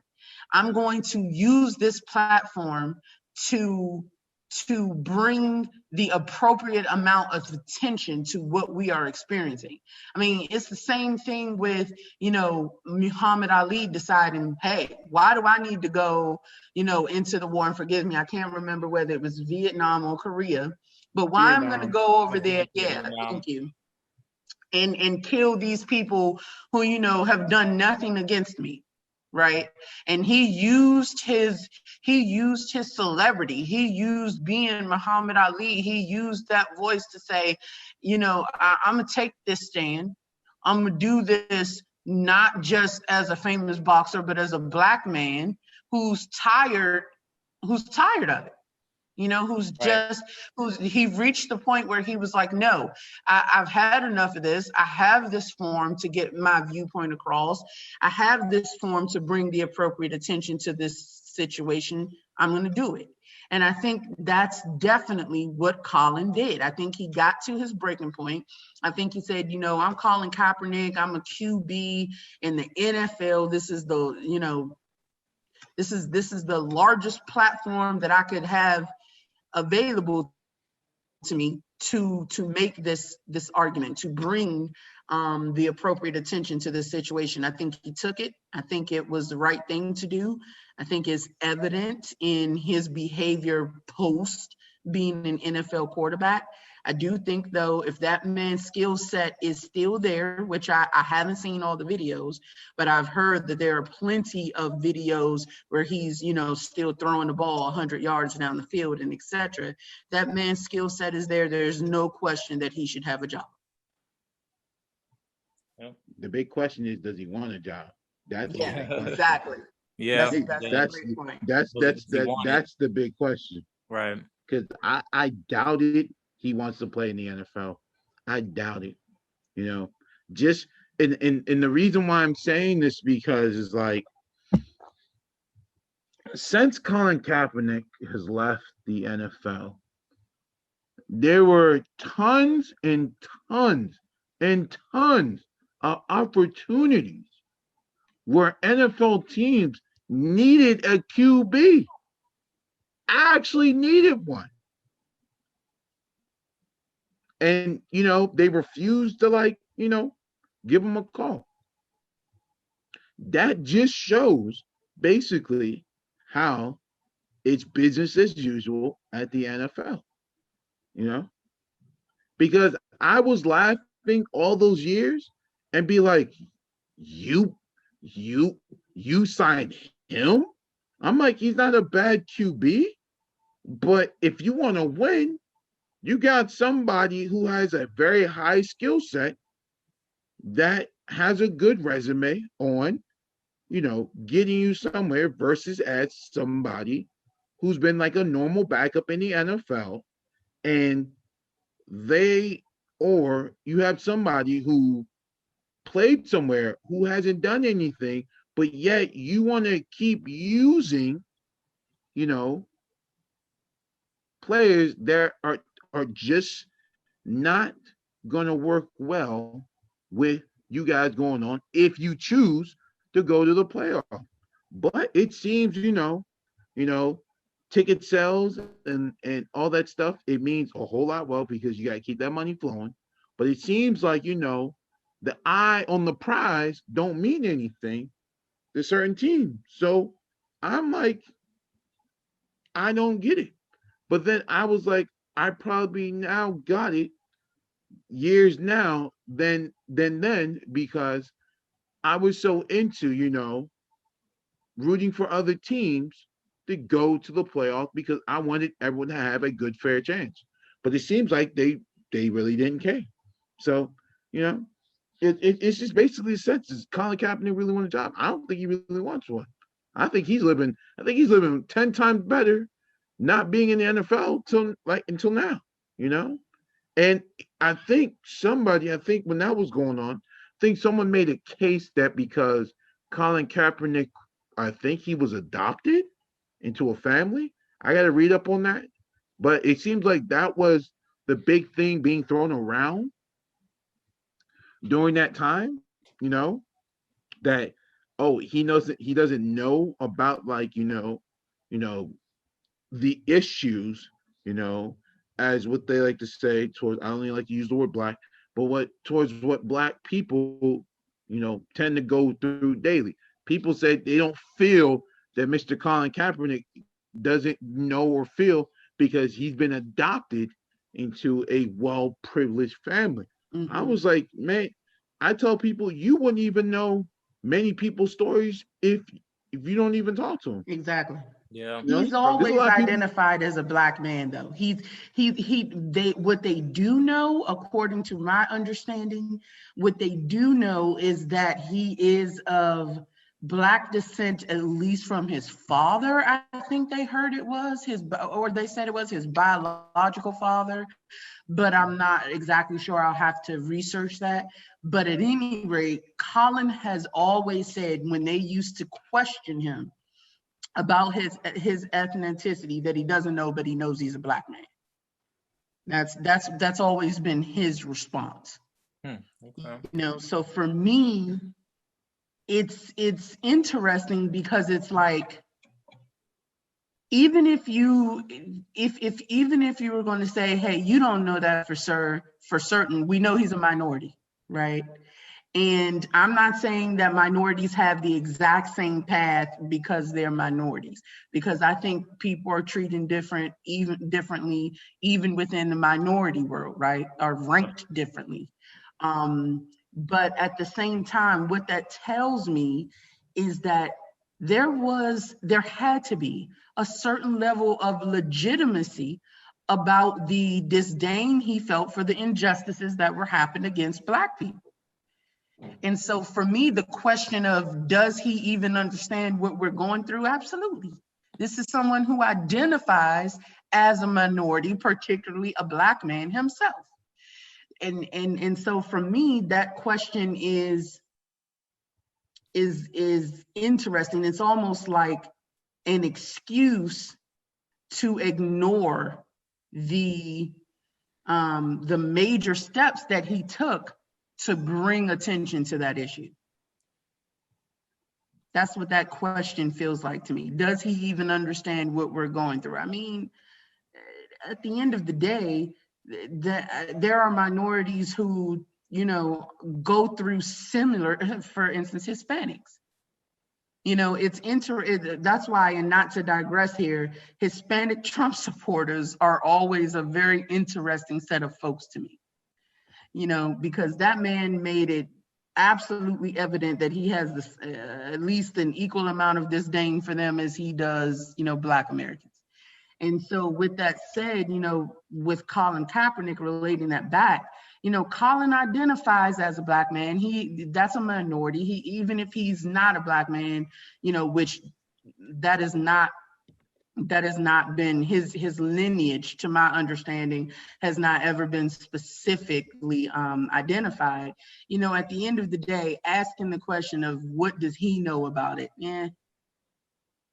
It sounds like a cop out to not having to completely support what he did to me, especially for those folks who really love the NFL, who don't want to have to stop watching.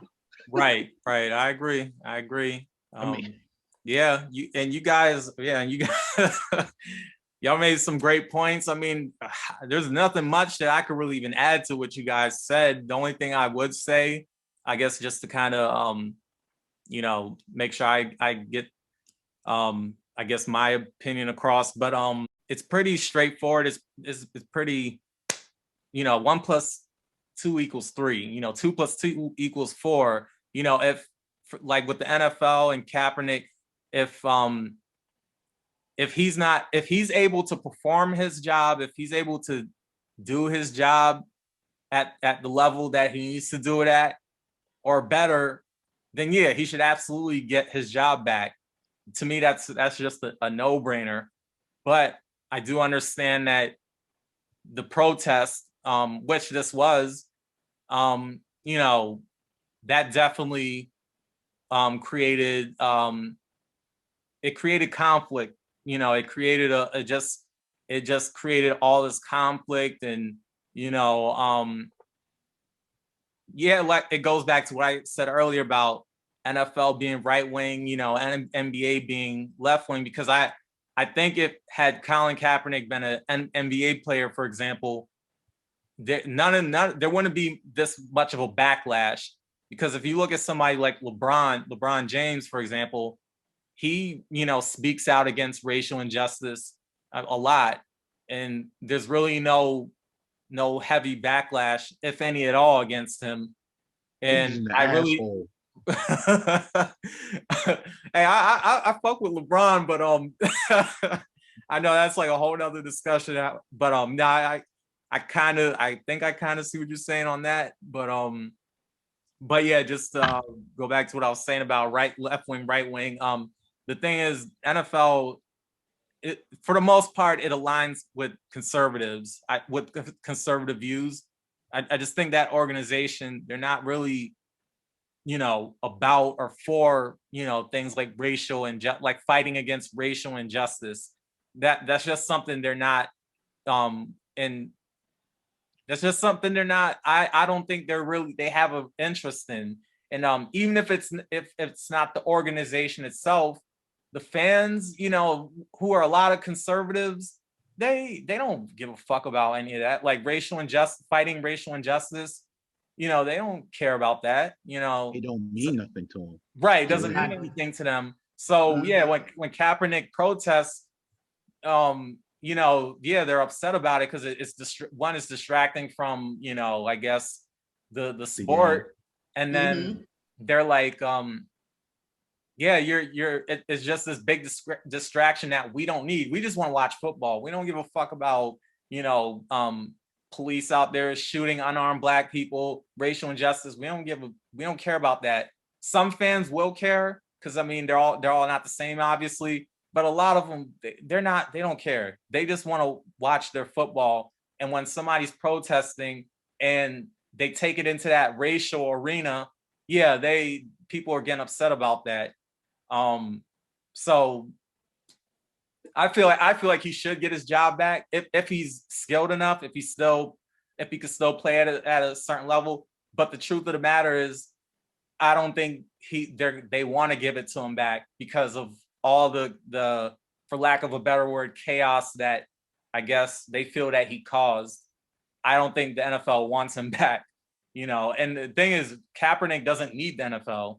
You guys said it, and I agree with you guys. It's not like he actually needs the NFL. Kaepernick, just his name alone is big enough for him to just do his own thing. And I've told some of the homies, who are big into football, that I was like, wow, he just needs to do his own thing. He doesn't need to go back to the NFL. He can protest, do his thing, and Colin Kaepernick is its own brand at this point. He doesn't need the NFL. That's just my thoughts on it. Because he got Nike already. And Nike taking good care of him. I can't blame Nike cutting checks. I'm sorry. Nike taking good care of him. So it wouldn't even make a difference, Mm-hmm. But that's just Good point, that. gentlemen. But Mm-hmm. yeah, the NFL is a conservative, type of, situation, and and that sport has not changed at all, hasn't changed one bit at all, because I told everyone when people are watching football, you know, they're watching to see a receiver catches the ball, get hit down the middle, a running back getting smacked by a linebacker, you know, uh, QBs, make throwing the ball where the receiver's making these clutch catches, you know, you know, and making it almost like a gridiron fight and whatnot, that's what people are paying, not for the NFL network, but for the whole NFL packages to watch the games. That's what they want. They want their money's worth. That's what they're coming in to get. You know, that's what they want, and that's what they're going to get every single time. Because that's the value that they see from the NFL. It's not about Colin Kaepernick. Trying to speak about any type of reform. Because players done it, and it has gone nowhere, and there's nothing he's not going to change about it. Because, like I said earlier before, in the whole podcast, it's always going to be NFL business as usual. Mm-hmm. Yep, business as and, usual. and it hasn't changed. And even when you look at the whole Eric Garner thing and whatnot, you know, when they used to, when they say, "Oh, I can't breathe," right? What did the NBA do? They all had shirts, they were dancing, they made it a whole spectacle and whatnot, to show that, we respect this and we need change from this. What did the NFL do that week? Well, they had their few games at 1 o'clock, 4 p.m., you know, and they had, their 8 o'clock game as usual, you know, and nobody said anything at all about it, you know, because, you get what you get, what you pay for, and, the NFL is not changing their formula. And, they state, and Roger Goodell don't have to state it, you know, it's already been documented, like shown, like it's seen by everyone. Everyone knows this, because if you start talking something political while they're watching football, what do you think your homie's going to do? Look at you crazy, thinking you stupid. You know, you shouldn't be talking about this, man. The game's on. Talk about this later and whatnot. You know. Then when it hits Tuesday, then you can have a friendly conversation. They'll be like, "Nah, I don't want to talk to you," because it don't mean shit right now. So that, so it's never going to change, and they're always going to keep it the same. And I'm just leaving that. I'm already putting out my final thought because I don't even want to even go any deeper than I've already shared already. All right. All right. Great points there. Okay, so do we feel like we've already shared our final thoughts, or we want to go ahead and do an official wrap up on the question of should he have a job in the NFL right now? I'm just going to go ahead and say if it was what he wanted and if the skill set was there, I say absolutely. But I do appreciate the efforts that he's put in since he's left the NFL, because I think he was, one of those folks who voice their opinion, stand by it, mean it, want to see an actual change in injustice against Black Americans. Pat? Yeah, I pretty much feel how you feel. What I would add just for a quick final thought is, yeah, if his skill set is there and he wants to go back, then yeah, the NFL should give him a job. But personally, I don't think he should even mess with the NFL anymore. The NFL and Colin Kaepernick just needs to stay going their separate ways. And obviously the NFL feels like they don't need him. And, it seems like Colin Kaepernick feels he doesn't need the NFL. So, I think it should just stay that way. because my thing is if Colin Kaepernick has this message and this stance, this strong stance that he's been very consistent with, the NFL going back to an NFL, I think in a way would be counterproductive, because then he's not going to be able to keep protesting and keep, his strong stance. He's not going to be able to keep that up, because it's just going to continue to clash. It's just going to continue to clash with just the whole NFL organization and their image. So I just think they need to just stay away from each other. Those are my thoughts. I just got one quick thing. I don't know if there's somebody out there that could reach Colin Kaepernick. I'll tell him this. What he should do is, if he gets a chance to go back, back to the 49ers stadium, all he needs to do is just stand right there in the center of the middle of the field, play Jim Jones bowling, and just walk off the field and never look back. That'll be the best thing, so he can enjoy his sunset, because no matter what, it's just crazy how at the end of the day he won. And I'm not even mad at the guy. I can't be, You build a really good relationship with Nike. Nike took care of you.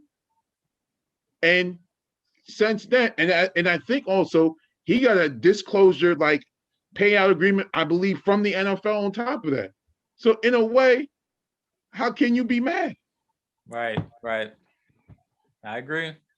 I totally agree there. I think you both made great points. And, I think at the end of the day, only time will tell.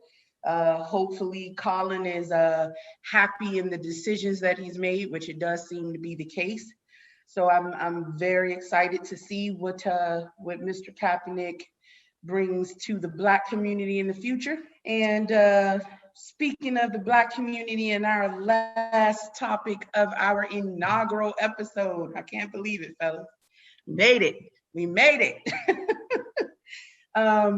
Mr. Nick Cannon. So I'm going to ask this question, and this is as real as we can be on this subject. And the question is Nick Cannon a coon?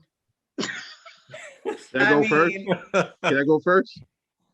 Yes, sir. Please do. Man. Whew, man. So before I even get into it, I'm gonna tell you how much I rode hard with Nick Cannon. All right,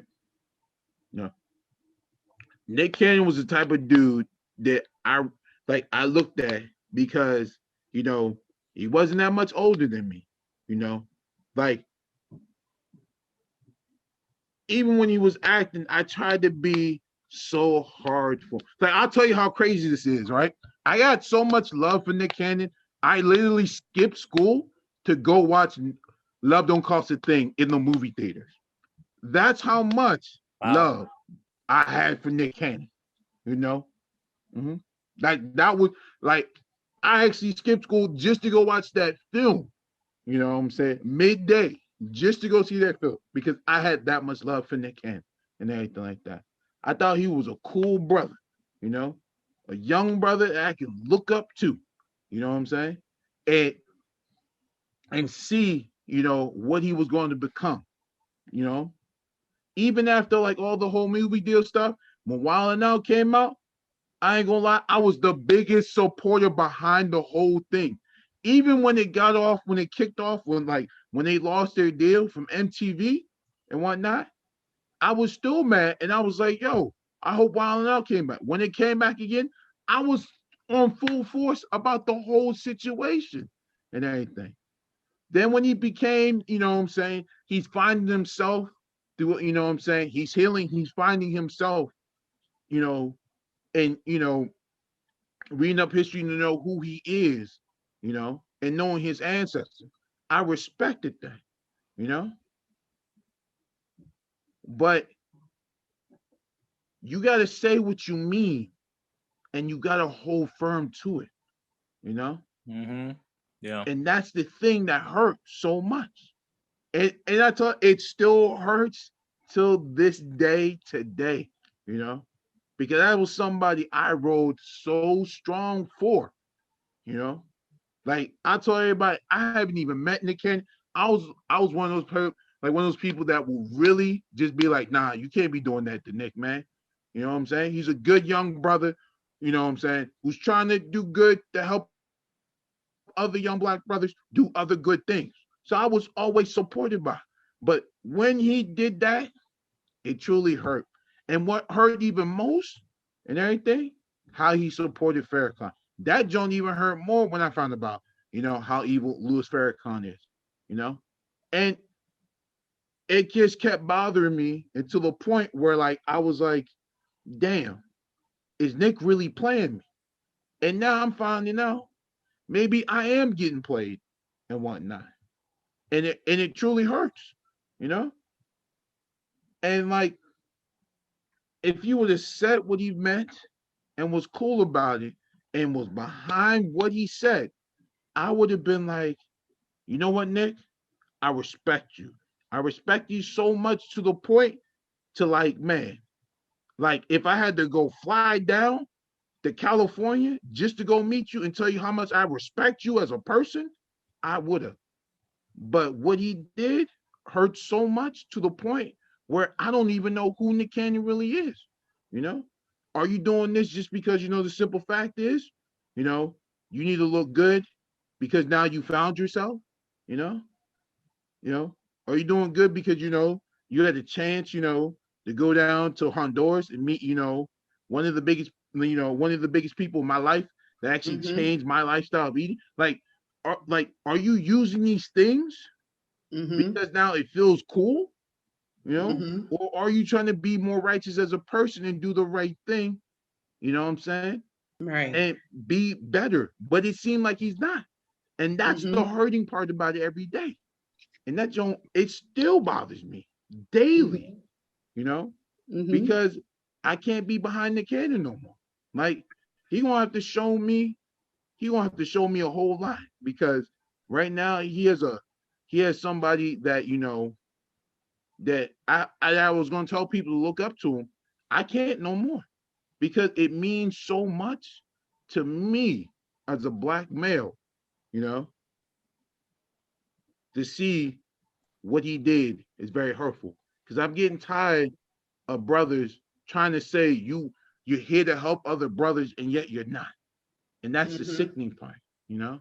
And I felt Yeah. everything he did was to basically just to get his brand back on the air, you know? Okay. Because I'm almost done. I'm not Sure, too no sure if problem. everyone know how big Wilding Out got. Wilding Out got big so much that it became a tour, a restaurant, you know, you know. And I think they were about to go in and do you know, and I didn't know when you go watch the show live, that they also do stand-up comedy also during live shows, which I didn't know and whatnot. No, wow, that's cool. So like the whole thing was like it was as huge as it could get. And now like seeing it, it made me feel like you just want your brand back and everything. And that's why you said sorry for it. But that's Right. a whole nother thing. But Mm-hmm. yeah. I'm No, great points there, sir. Great points. Yeah. Mr. PAT, what say you? Well, E-Man definitely said a mouthful. Absolutely. I agree with some of the stuff. A few I might disagree with, but for the sake of not, I guess, overextending this, this whole thing. And I mean, I think it's something, some of the stuff we could definitely get into further in another, another podcast, another program. What I will say is, now in terms of, Nick Cannon being a coon. So first of all, coon, and we all use that term. I know I use it. I'm sure you guys have. I don't want to put words in anybody's mouth. Maybe you don't, maybe you do. I don't know. but I guess I'll speak for myself and say I've called people that. I use the term just like many other Black people in the Black community. But I think when it comes to coon, that term gets thrown around. It gets thrown around. Can't even speak right now. Thrown around too loosely. Just because a Black person does something that seems to be against what the Black community might think is against the quote unquote rules or whatever. It's like somebody just automatically a coon. That I don't agree with.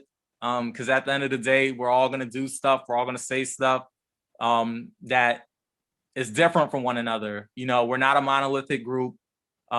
We all have different personalities. We all have different walks of life. We all have grown up and been raised differently. So we're not a monolithic group.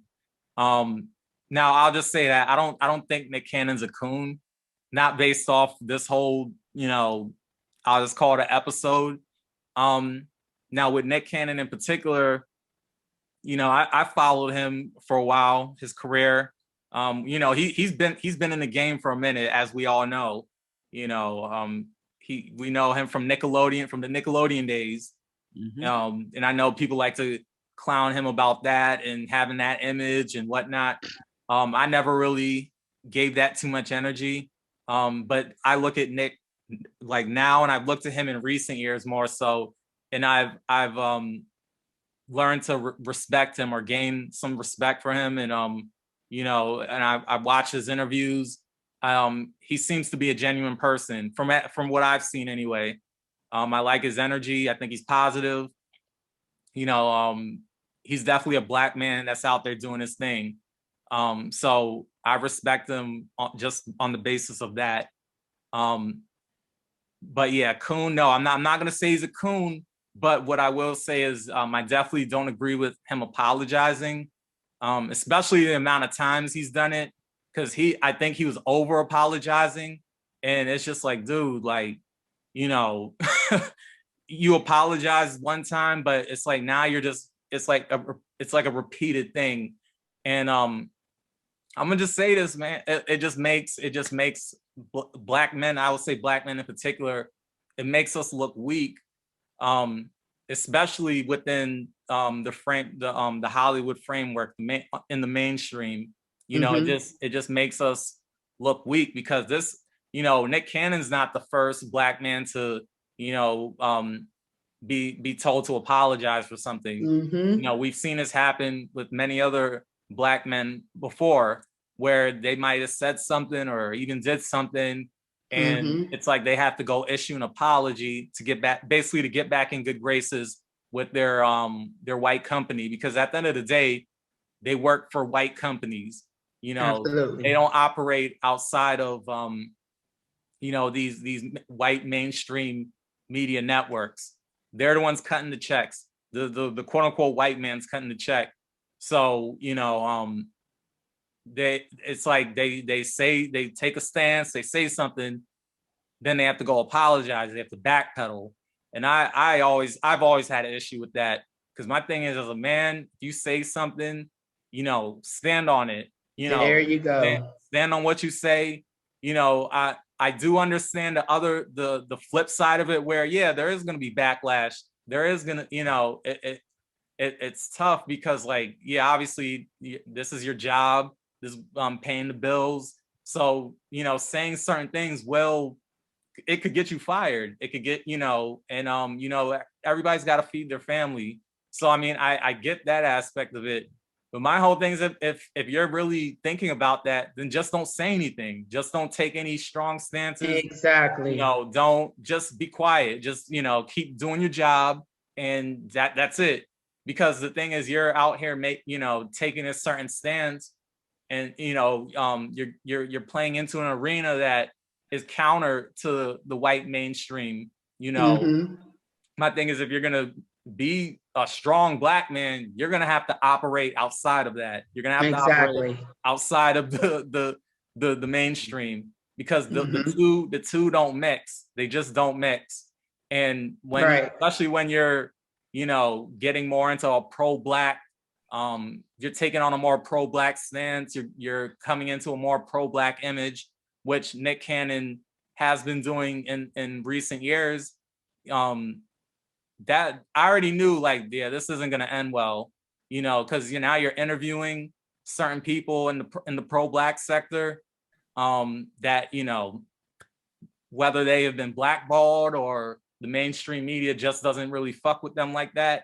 Mm-hmm. You know, I once I saw some of those interviews, which were good interviews, by the way, but once I saw some of them, I was like, yeah, it's gonna clash. Like this isn't gonna work out in the long run. Like this isn't gonna really pan out the way he might, I guess, think it is. Right. So it's just a conflict of interest.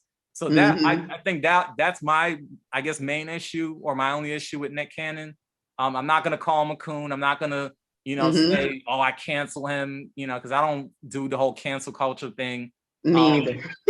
So you know, I'm not gonna say all that, but I will say I don't agree with the apologizing. Yeah. I don't agree with him over apologizing. It's just kind of like, dude, like now it just looks bad. It just looks bad. So see. Yeah, no, great points. Yeah, those are great points. But the thing about it, what it is, a lot of people don't fuck with Griff. Like a lot of people don't like Professor Griff. Right, and I understand that. Yeah. And I'm gonna tell everybody like this: the reason why I love Professor Griff so much, he means what he says. You know what I mean? People. Yep. There's so many things, and I was listening to his podcast, even though his like years ago, when I got into like his podcast was hitting at noon, but he always put it up on YouTube. So I used to listen to a lot of Griff, and I used to hear him talk. He used to share a lot of crazy stuff that happened to him, but like Griff never cared. You know what I'm saying? And you got to understand, you know, like when you look at Wild 'N Out, you feel like these people are listening to Professor Griff? Nah, you know. And because of that, you know, these so-called, you know, the white interparts, or the white established institutions, you know, they're gonna say, you know, Griff is bad for business.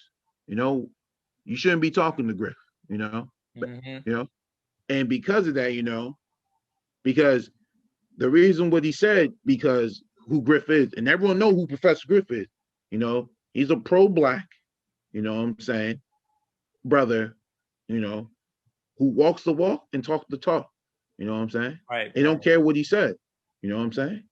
Yeah. You know? Absolutely. So, yeah, no, I think for me, you've both raised some great points. I would have to say, Pat, I 100% agree with you in regards to he made a statement, he should have stood by it. So my perspective is, I totally get it. I totally understand that what ended up happening was his livelihood was affected by his decision to make those comments. But you should have known the risk that you were taking before you made the decision to make those comments. Once you did, you were, in my eyes, as Pat was mentioning, to go against the conglomerate, right? Because the media, the celebrity world is an institution. And I use that word frequently because it applies. The celebrity world, being a celebrity, is an institute. Yeah, absolutely. Institution. So exactly, institution. So when you decide to go against the grain, when you decide that, hey, this subject, this issue is more important to me than the uproar it's going to cause within this institution, you stick by that, especially when you are a celebrity that's that known, with that amount of reach, because let's look at it, right? If let's see, so I don't want to offend anyone, but let's say, you know, some other kid from Nickelodeon who was in a couple of shows, but we don't know his name at this time, right, made those comments it would have caused a splash, but it would have caused a light splash. Nick Cannon making those comments caused waves. Yep. You know what I mean? It caused waves. Absolutely. I refuse to believe that he didn't know what the possible consequences could have been. If that's the case, he shouldn't have made the comments. I agree. He shouldn't have. To really be honest, I don't even know why Nick Cannon was talking to Griff, to really be honest. Yeah. And I'm not down to him. I'm not down towards the whole interview thing, but Nick knows, Nick knows, who owns Viacom. He knows. Right. Right. And he definitely he was gonna step on some territory and whatnot, But there's something else I want to share, Dr. Boyce Wilkins talked about, his perspective on it, and we won't probably leave that, down in the description where you guys can actually listen to what he said, and it was a really good insight on, what we were sharing. But I'm just letting everyone know is that, because when I first started talking, I was a little bit emotional because Nick Cannon was somebody, who I really, really respected, and then this happened. And I'm not calling him a coon because I only call coons when I know you're a coon. Like, here comes the biggest example in everything. Louis Farrakhan is a coon. I will hold strong behind that. Wow. Everyone can sit here and say what they want to say, but that's one thing I'm gonna definitely hold strong on. And I'm not going to fight that against that. That boils back to Pat's point, though, of what do we define a coon to be, right? I think that's an important aspect of it. And I think Pat mentioned that earlier. I mean, for me, I agree that word gets thrown around loosely because we as a community have varying definitions of coon. Right? Yet we all use the word as if we have some kind of unified agreement on what defines a coon. There's no unified agreement. Yeah. We as a culture have not said this person is a coon if they do such and such, right? These specific actions had to have occurred in order to consider this person a coon. There's no such, definitive identification of a coon has been made by our culture. And so for me, that's individual, right? That's why I think this question was so important because, what defines a coon today in 2021? What defines a coon, and what specifically has Nick Cannon done that would make you say, yes, this man is a coon?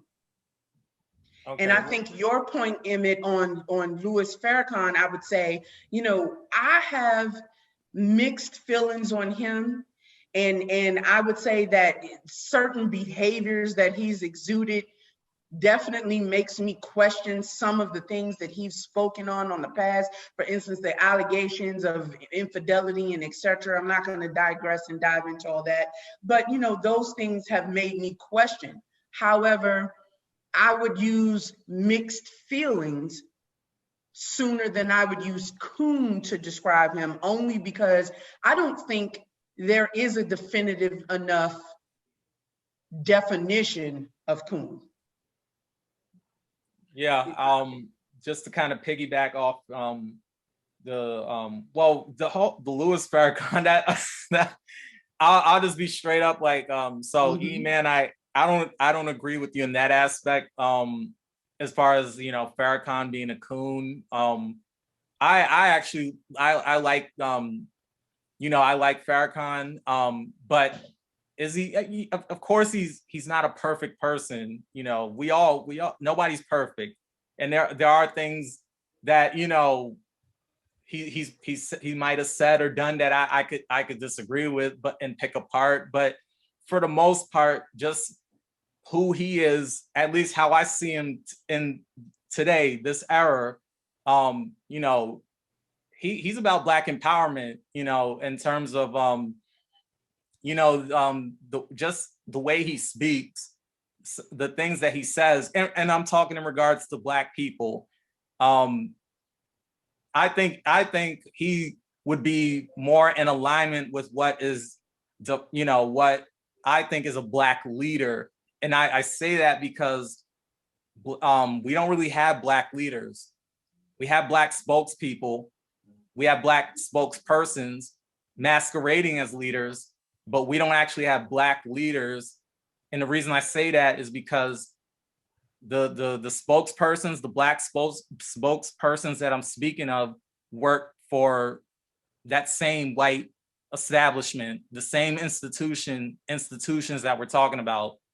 So if your livelihood is dependent upon the quote unquote white man or the institutions or you're not a Black leader.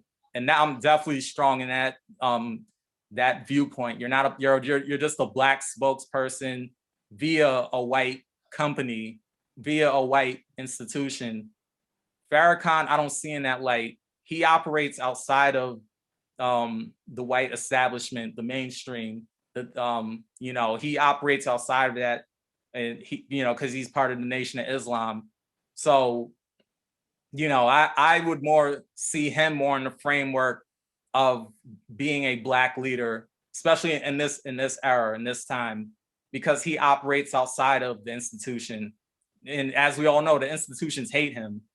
And we know the reasons, we hear some of the reasons why.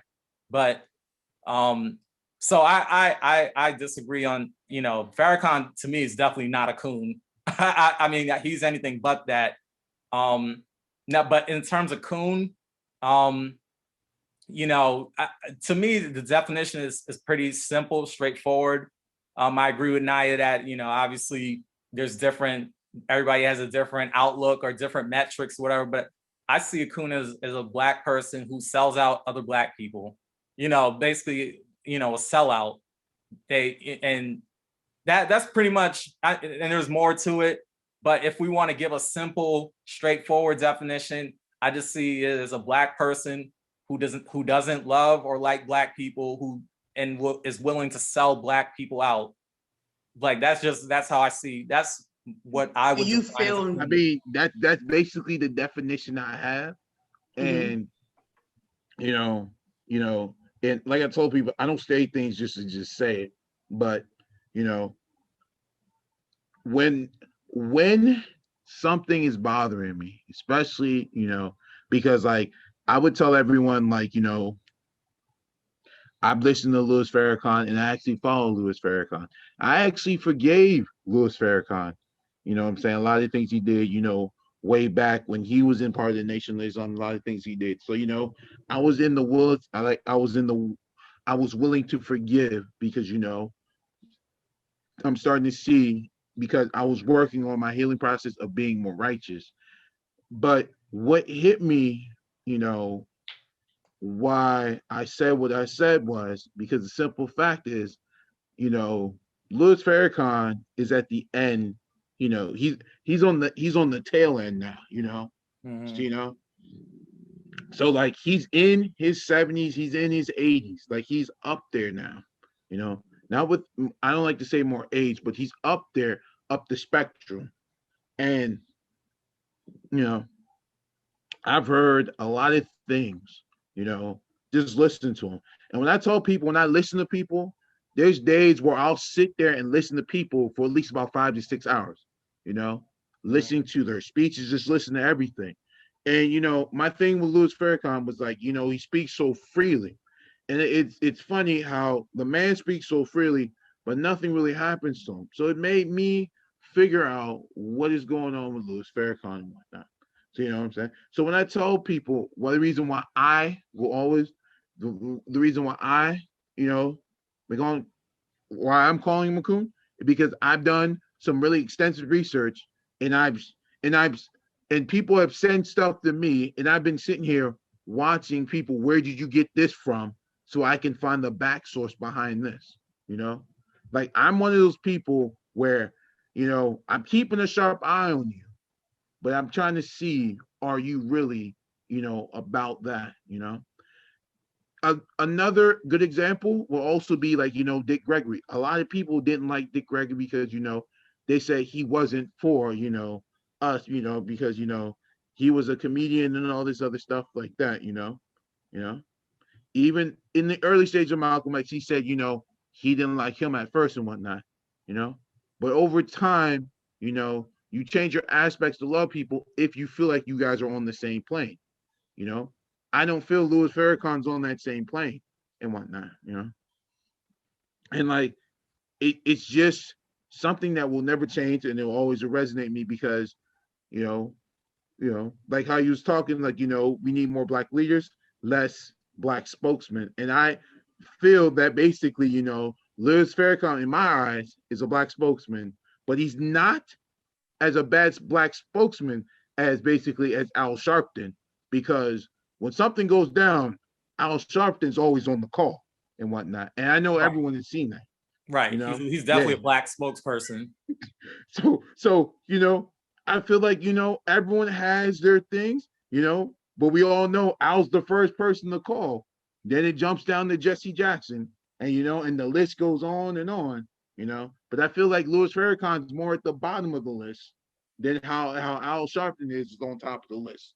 But that's just my take and my perspective on it, Well, no, that's fair. But do you all think, because of those perspectives, that Nick Cannon, because I want to go back just really quickly to something that Pat said, where he said, right now, we don't actually have any leaders because the black athletes and et cetera that are speaking out are still employed by these organizations. Nick Cannon, and Emmett, this goes back to the point that you mentioned earlier. Nick Cannon knew who Viacom was, right? He knew the trouble he would face or could face by making the decision to speak out on these subjects. And keep in mind, fellas, one thing we haven't touched on yet that's a part of this story, a big part of this story, is that he was accused of being anti-Semitic for what he said. Right. So that was the headline that really stole it for the media, was Nick Cannon is anti-Semitic, Nick Cannon makes anti-Semitic comments, and etc. Now, tying that all back in, Nick Cannon knew who Viacom was. And he should have known that his employment could be at risk. I refuse to believe that he wasn't intelligent enough to deduce that he could put his employment and his show at risk by making those comments. Yet he chose to do so. So that boils back to and he's not our leader. That's the other part I was going in. He's not deemed himself as a leader in the Black community. In my opinion, he has not necessarily tried to give off that, that perspective that, hey, look at me as a leader, the way, say, Jesse Jackson or Al Sharpton or, Louis Farrakhan has. But he still knew enough about his employer to know he was stirring the pot. And he was still celebrity enough in our community to know that his words, his perspective on that was going to have a large impact.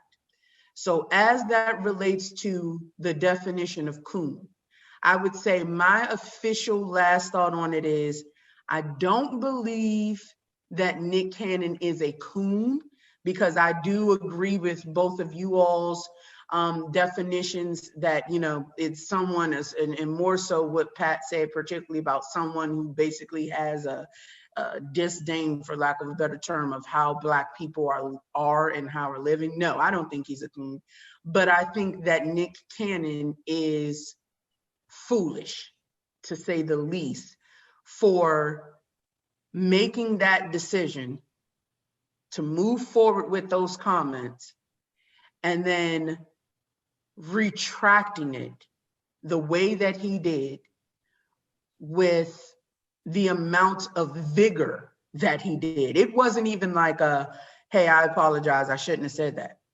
As Pat mentioned, he apologized multiple times. Yeah. Multiple times. It's like, bruh, Bruh, Foolish is what are you doing? it's a very sweet and technical word you just used. I like that word, foolish. That sums Yeah, it and right that sums it up. I mean, yeah, he was foolish for that. I agree. I agree with that. It, that word right there, it kind of remind me of the movie called Foolish, but like that's basically, you know, that's perfect. Yeah, I can't even like, I can't even like, I can't fight it on this one.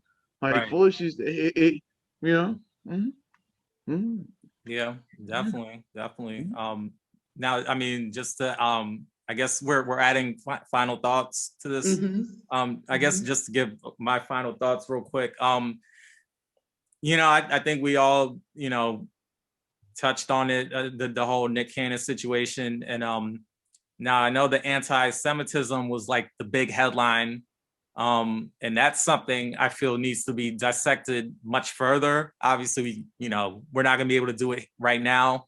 That could be for another, show or another time. But that's another aspect that would have to be dissected because, of course, there's a ton of information in regards to, the Semites and Semitism, and that's like a whole nother rabbit hole, pretty much. But just to stick more closely to Nick Cannon and what he did, I agree. I don't think he's a coon. I just think what he did was foolish. He should have known better. Um, it's like, dude, once you get, I mean, you already had some of our current pro-black thought leaders, like say a Dr. Umar Johnson or like a Tariq Nasheed on your show. Okay, now you're playing in rough waters there. But once you get Professor Griff, now he was part of the industry, the music industry at one point. He got blackballed because he was accused of anti-Semitism. So his name was just thrown all in the mud. He was blackballed from the industry. They pretty much said, yeah, like you need to get the fuck out. Like we can't even, he got kicked out of Public Enemy. Griff. Like that was like a whole nother thing. That was a whole thing back then. So the minute he interviewed Professor Griff, that's when I was like, oh, I mean, it was a good interview. I liked the interview, and I like Professor Griff, but I was like, oh shit, Nick Cannon, it can't, he can't mix with that because he's under Viacom, he's under Viacom, and he just, you can't do that. You're either on one side or you're on the other, and the thing is, somebody like going back to Farrakhan real quick, who the reason I guess respect him is because he speaks Black empowerment, he speaks truth to power. What he says is uplifting to Black people. But somebody like a Farrakhan, he can say what he wants and not really face a certain type of backlash because he's already operating outside of the institution. Nick Cannon doesn't have that position. Nick Cannon is operating within the institution, so he can't just go out and just pump his chest and say whatever. Like he I think he knew, because he's intelligent. He was intelligent enough to know, but yeah, he made a foolish mistake, and just the over apologizing, that was too much for me. So yeah, Agreed. that's pretty much my Agreed. my take on it. All right, Mr. E-Man, to wrap things up for us. So first thing first, you know, I'm I'm cooling, but and I got a little emotion in the beginning, like I've already said before, about Nick Cannon, because it means, the brother meant a lot to me, yeah. And his cool little, thing podcast, I think he calls it the Nick, Class or something like that, or Cannon Class or something like Yeah, that. Cannon's It's not, class. yeah, yeah, it's not a bad podcast, and you want to be open towards what you want to share, and you know, and I've heard Young Pharaoh say this. I've heard a lot of people talk about this, but it just seems that, anything that has to deal with the Holocaust or anything around that, it, it, it's deemed as anti-Semitic, whether you like it or not, you know. And and that's because majority of them, run the music industry, Mm-hmm. Yep. that's facts, No one can fight me on that. That is pure facts. Yeah, And they got that. yeah, and because of that, they can pick that stuff up easy and no problem, Sure. Was he definitely foolish? Like, yeah. Can I stop him from not having an interview with Griff? I'm like, no. But he already knows who Griff is to the music industry, He already knows. So, Griff is independent and everybody knows, Griff don't even mess around with the music. You know what I'm saying? They don't even like him. So for him to do that interview, he had the guts and he took balls to do it. Sure. That's up to him. Absolutely. But he done it, pretty foolishly. I felt he could have gone about it a different way, but I doubt that. But these are the things that are getting us caught up, with certain people, and that's what really resonated with me when it came down. You know what I'm saying? When they came, Yeah. And just to even end it off on this is that, like, if we can't have, if we can't even have these type of conversations, and when I mean that conversation, the one that Nick and Griff had about that, the same conversations, where they hide our history, but when we talk about it, it becomes anti-Semitic, Absolutely. But no one talks about how the KKK is still a group today operating in different parts of the government, Right, No, right. that's a good point. you see what I'm saying? So I tell everyone is that, no matter what is going on, we're still going to be at ground zero until we say enough is enough and this stops now. Sure, absolutely. Because Right. Oh, I'm sorry, go ahead. But I just want to fall on this point is just, what I'm saying, that being foolish, what he did, yes, but we just got to come about it being better about it, because I think even at the time, I think Nick Cannon is hosting a show, I think on that Weird Dance show that everyone likes and all that stuff. I'm not too sure if it's the Masked Singer or like something. There's another one also too that he hosts too. Yeah, I know which one you're talking about. I just don't watch that. Yeah, so I don't even watch that stuff. I don't watch. You know what I'm saying? But what this is where I tell people, and I'm learning about the whole thing about branding things and whatnot. If you choose to step out on your brand, you got to know what doesn't fit and what fits. Like, there's nothing wrong you being a host of that show, but then when you come back and do an interview with Griff, it get people speculating like, yo, who is this dude? So just be firm to your own platform. That's all I'm gonna say. All right, I'm out of it. I feel like I'm a dead battery right now. But yeah. No, you're fine. No, good points. Good points, gentlemen. I think this was a great inaugural episode. We got through some very tough but very pertinent topics to the Black community. And I think that, with this forum and each one of us definitely not afraid to pull our punches, that this was a great introductory episode for the world to know, who we are, as far as how we think about our community and how we how we deal with some topics that are very real to us in this day and time. So great first session, gentlemen. I look forward to all our future sessions to come. I think we hit some great points this episode.